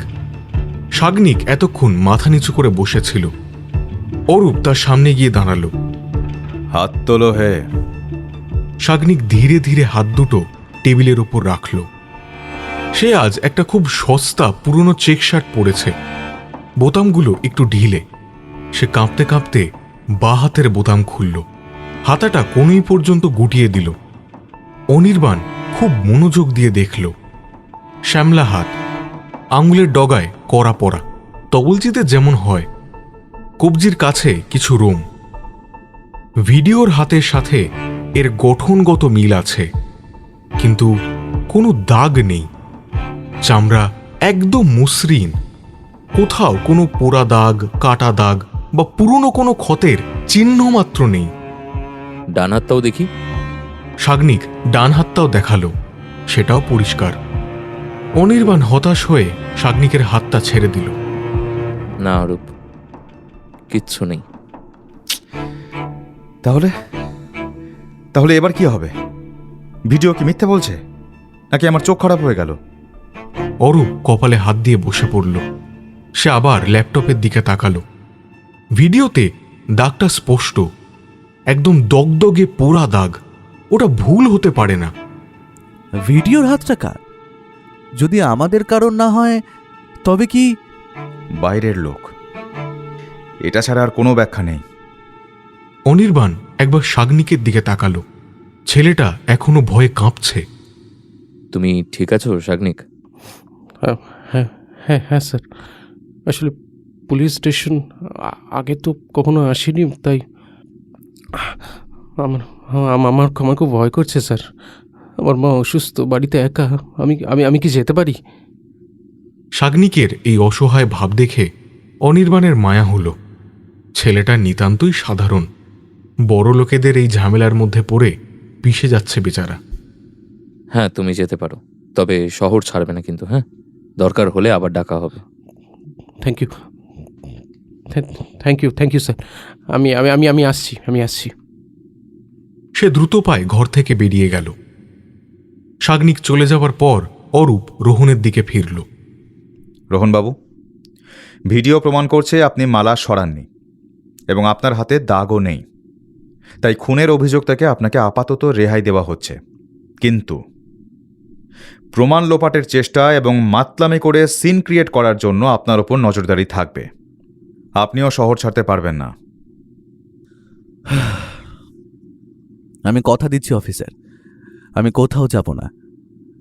আমি শুধু জানতে চাই আমার কাকাকে কে মারলো। সবাই চলে যাওয়ার পর কনফারেন্স রুমটা আবার নিস্তব্ধ হয়ে গেল। শুধু ল্যাপটপের ফ্যানের আওয়াজ। অনির্বাণ ভিডিওটা আবার প্লে করল। সেই হাত, সেই পোড়া দাগ। অরূপ, এই লোকটাকে খুঁজে বার করতেই হবে। ওই আসল চাবিকাঠি। কিন্তু খুঁজবো কোথায়? ভিডিওতে মুখই দেখা যাচ্ছে না, শুধু হাত। আর হাজার হাজার লোকের মধ্যে কার হাতে পোড়া দাগ আছে সেটা বের করবো কি করে? ভিডিওটা ফরেন্সিক ল্যাবে পাঠা। ওরা হয়তো হাতের গঠন বা শার্টের আস্তিন দেখে কিছু বলতে পারবে। আর একটা কাজ কর, ওই ভিডিওগ্রাফার বুবুনকে বল ওর কাছে আর যা যা ফুটেজ আছে, ভিড়ের ফুটেজ, বাড়ির ফুটেজ, বাইরের ফুটেজ, সব জমা দিতে। যদি অন্য কোনো ফ্রেমে এই লোকটার মুখ ধরা পড়ে থাকে তাহলে আমাদের সুবিধা। হ্যাঁ ঠিক আছে, কিন্তু অনি, আমার মনে হচ্ছে এটা কোনো প্রফেশনাল কিলার। বিষ দিয়ে খুন আর প্রমাণ গায়েব করার জন্য আলাদা লোক। রায়চৌধুরী বাড়িতে এমন কোনো শত্রু কি ছিল পণ্ডিতজির? শত্রু তো ঘরেই ছিল, কিন্তু প্রমাণ কই? দেখ, রোহনের হাতে দাগ নেই, সুদেশনার হাতে দাগ নেই, সাগ্নিক তো বাচ্চা ছেলে। তাহলে অনির্বাণের মাথায় একটা চিন্তা এলো। সাগ্নিক যখন হাতটা বাড়িয়ে দিয়েছিল তখন অনির্বাণ তার হাতটা ধরেছিল। হাতটা কি একটু বেশি ঠান্ডা ছিল নাকি ওটা এসির জন্য? আর সাগ্নিকের হাতে কোনো দাগ ছিল না ঠিকই, কিন্তু চামড়াটা কেমন যেন না। অনির্বাণ মাথা ঝাঁকালো। সে বেশি ভাবছে। সাগ্নিক একজন সাধারণ তবলছি, সে এসবের মধ্যে থাকবে কেন? চল লাঞ্চ করে নি, মাথা একদম কাজ করছে না। অনির্বাণ ল্যাপটপটা বন্ধ করল, কিন্তু তার চোখের সামনে এখনো ভাসছে সেই পোড়া দাগওয়ালা হাত।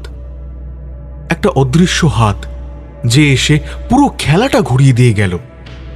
কে সে? কোথা থেকে এলো আর কোথায় মিলিয়ে গেল? ঘটনার ঠিক 2 দিন পর ক্যালেন্ডারের পাতায় তখন কার্তিকের শেষ, কিন্তু প্রকৃতিতে শ্রাবণের ঢল। অনির্বাণ গত 2 দিন ধরে প্রায় নিরুদ্দেশী ছিল। সন্ধ্যা 7:15 বাইরে শ্রাবণের ধারার মতো অঝোর বৃষ্টি। গত 24 ঘন্টা ধরে চলা নিম্নচাপের অবিরাম বর্ষণে উত্তর কলকাতার শোভাবাজার, গ্রে স্ট্রিট আর দর্জিপাড়ার সরু গলিগুলো এখন প্রায় কোমর সমান জলের তলায়। রায়চৌধুরী বাড়ির 300 বছরের পুরনো বিশাল ঠাকুর দালান আজ অন্ধকারে ডুবে। লোডশেডিং, ঝড়ের দাপটে হয়তো কোথাও তার ছিঁড়েছে। ইনভার্টারের টিমটিমে আলো আর কয়েকটা হ্যারিকেনের কাঁপা কাঁপা শিখায় থামগুলোর দীর্ঘ ছায়া দেওয়ালের গায়ে এক অদ্ভুত ভুতুরে নকশা তৈরি করছে। বৃষ্টির শব্দের সাথে পাল্লা দিচ্ছে পুরনো কড়িকাঠের ফাটল দিয়ে চুইয়ে পড়া জলের টপ টপ শব্দ। পরিবেশটা থমথমে, যেন কোনো বড় ঝড়ের আগের নিস্তব্ধতা। গ্রিন রুমের দরজাটা আজ খোলা। ভেতরে একটা বড় গোল মেহগনি কাঠের টেবিল ঘিরে বসে আছে এই নাটকের কুশীলবরা। টেবিলের মাঝখানে একটা বড় মোমবাতি জ্বলছে। সেই মোমবাতির আলোয় উপস্থিত মানুষগুলোর মুখগুলো কখনো স্পষ্ট হচ্ছে, আবার কখনো ছায়ায় ঢেকে যাচ্ছে। ঘরের মাঝখানে একটা টেবিল, তাতে পণ্ডিত বিক্রমজিতের মালা পরানো তৈলচিত্র রাখা আছে, আর তার সামনে ধূপ মোমবাতি জ্বলছে। ওসি অরূপ সান্যাল দরজার কাছে একটা চেয়ারে হেলান দিয়ে বসে আছেন।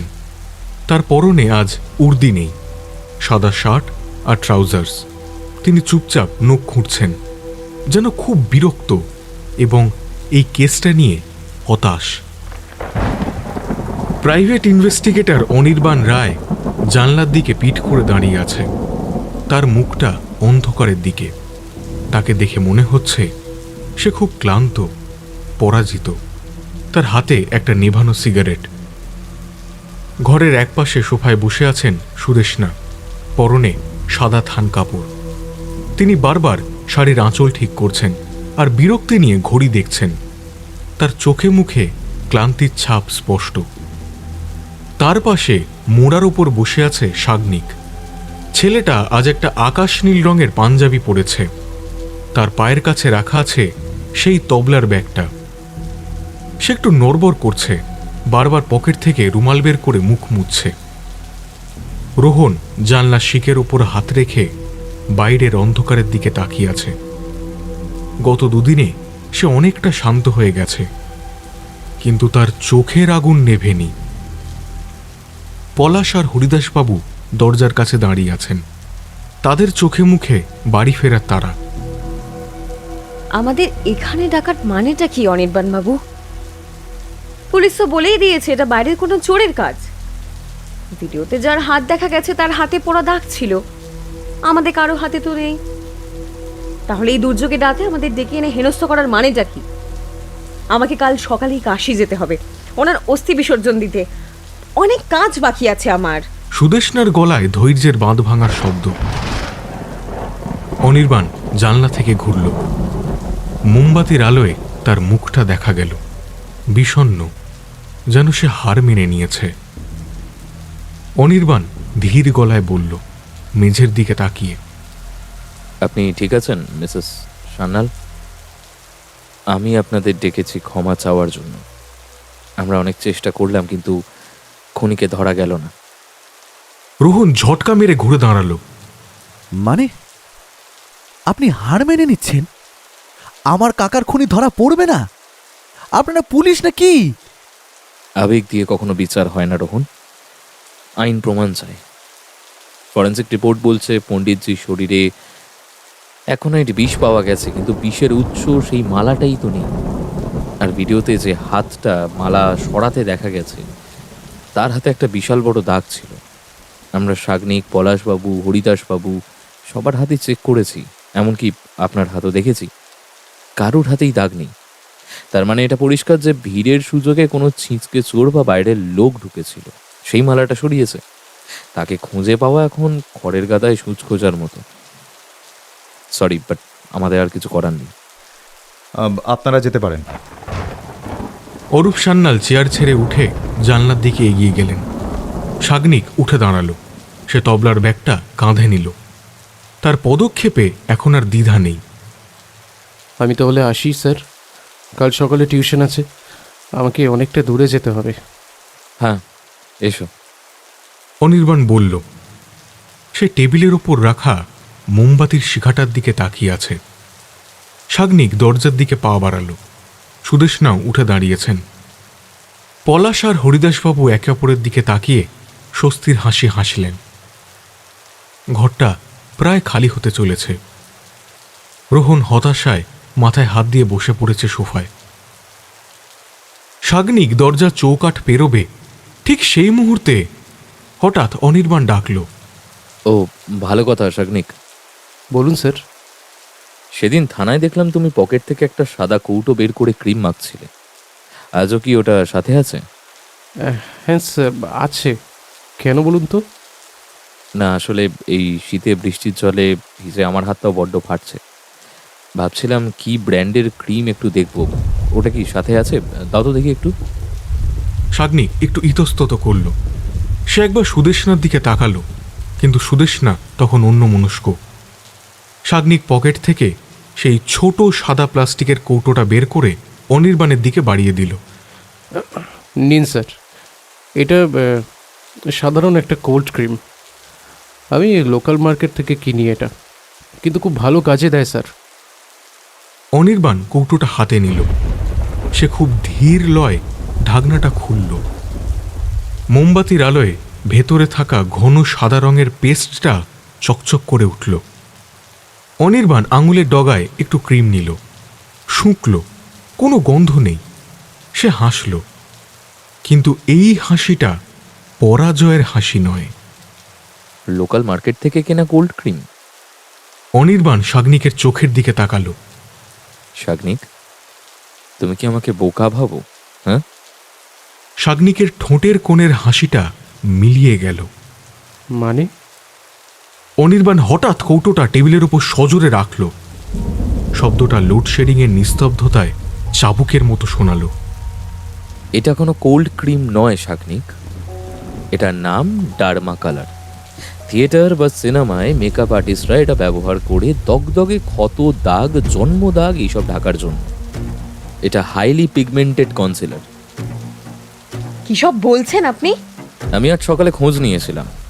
সবাই জানে তুমি তবলছি, কিন্তু যেটা কেউ জানে না সেটা হলো তবলা শেখার আগে পেটের দায় তুমি 2 বছর দমদমের একটা লেডিস পার্লারে মেকআপ আর্টিস্টের কাজ করতে।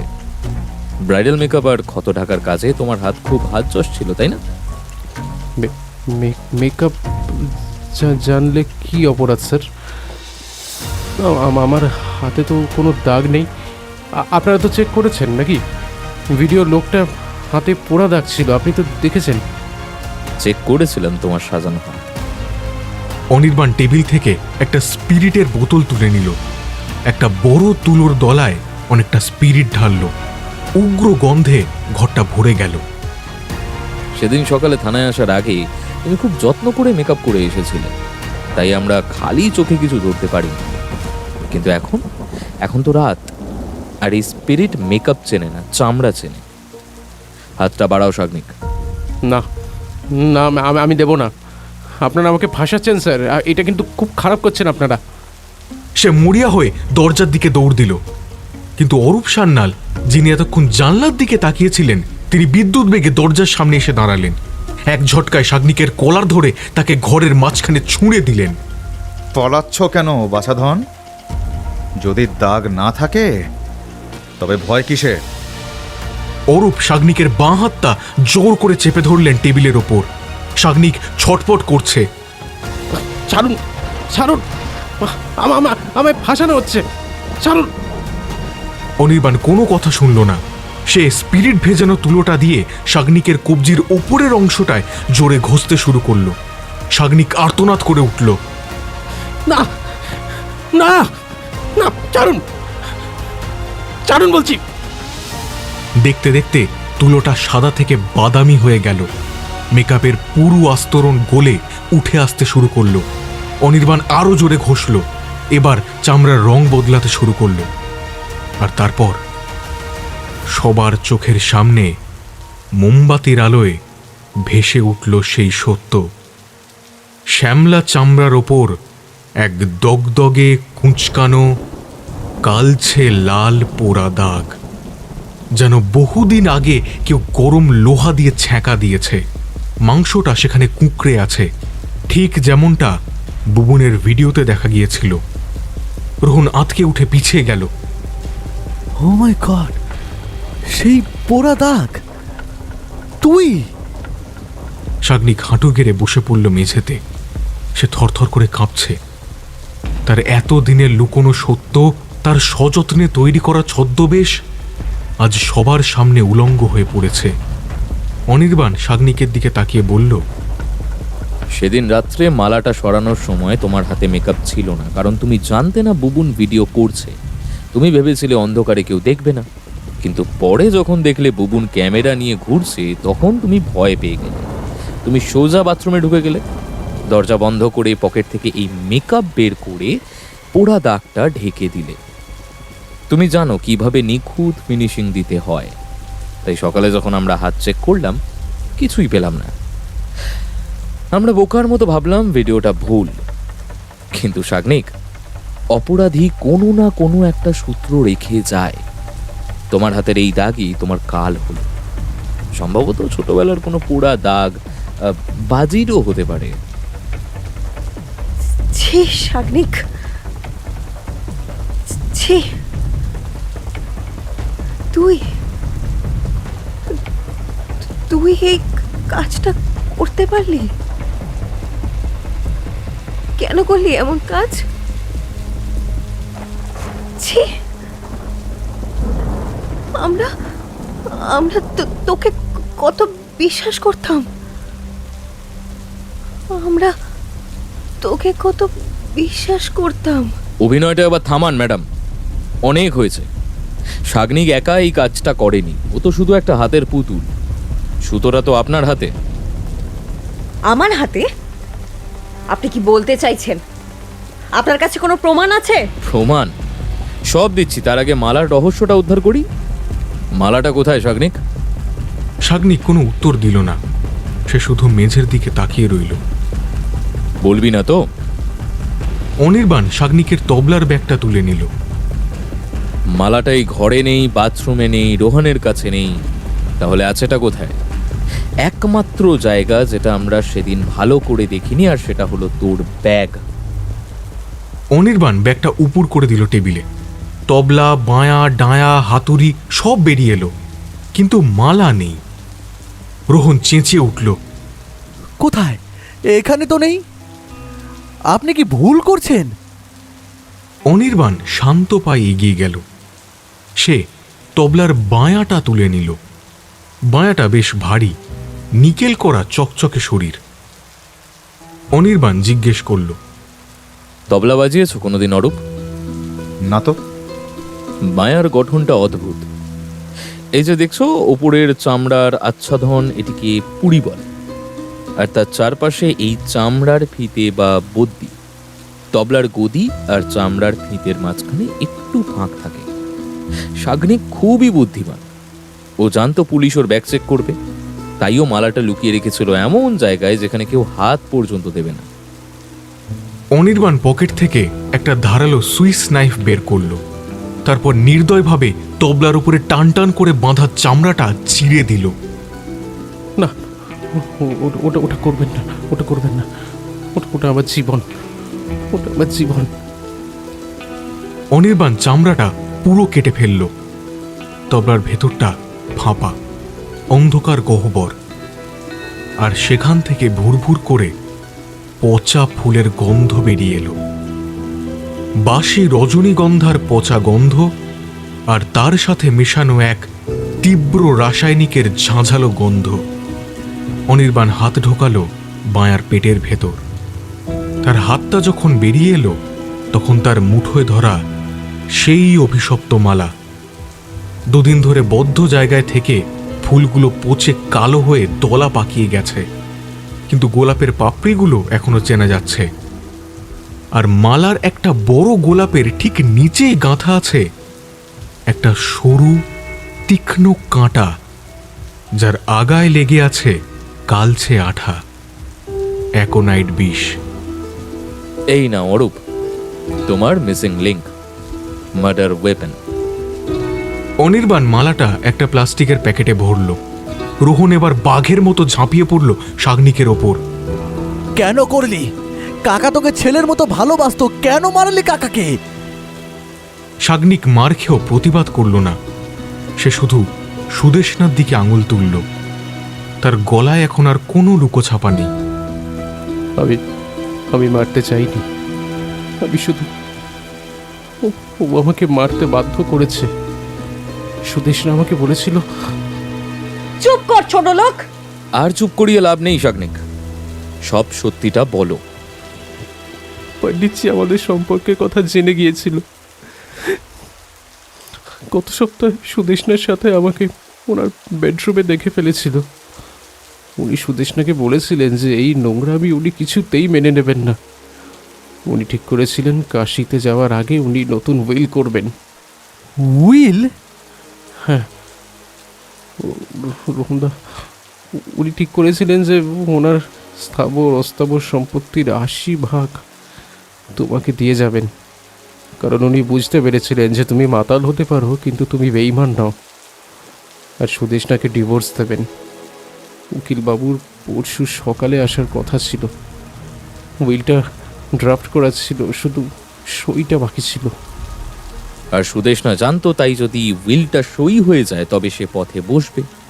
হিন্দু ম্যারেজ অ্যাক্ট অনুযায়ী উইল না থাকলে স্ত্রী সব পায়, কিন্তু উইল হয়ে গেলে সে কিছুই পাবে না। তাই হাতে সময় ছিল না, কাশিতে যাওয়ার আগেই কাজটা সারতে হতো। আর ওই অনুষ্ঠানটাই ছিল সেরা সুযোগ, কি তাই তো?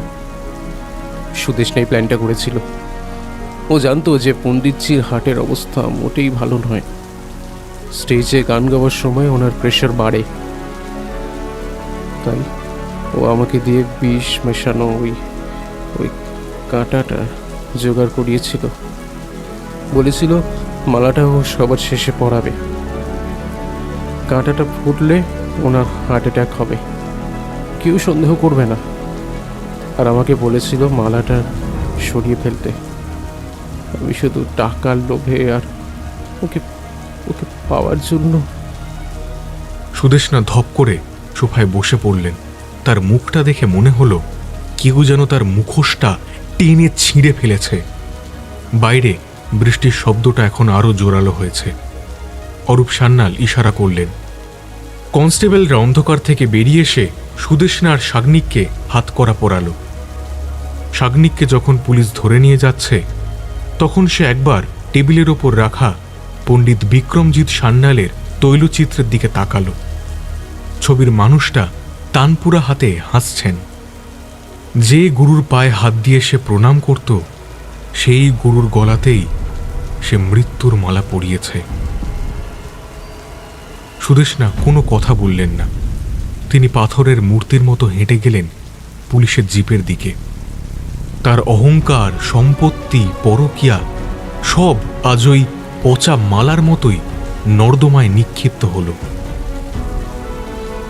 রোহন জানলার কাছে দাঁড়িয়ে অঝরে কাঁদছে। এবার আর মদের নেশায় নয়, সব হারিয়ে ফেলার শোকে, আর একই সাথে কাকার ভালোবাসার কথা জানতে পেরে।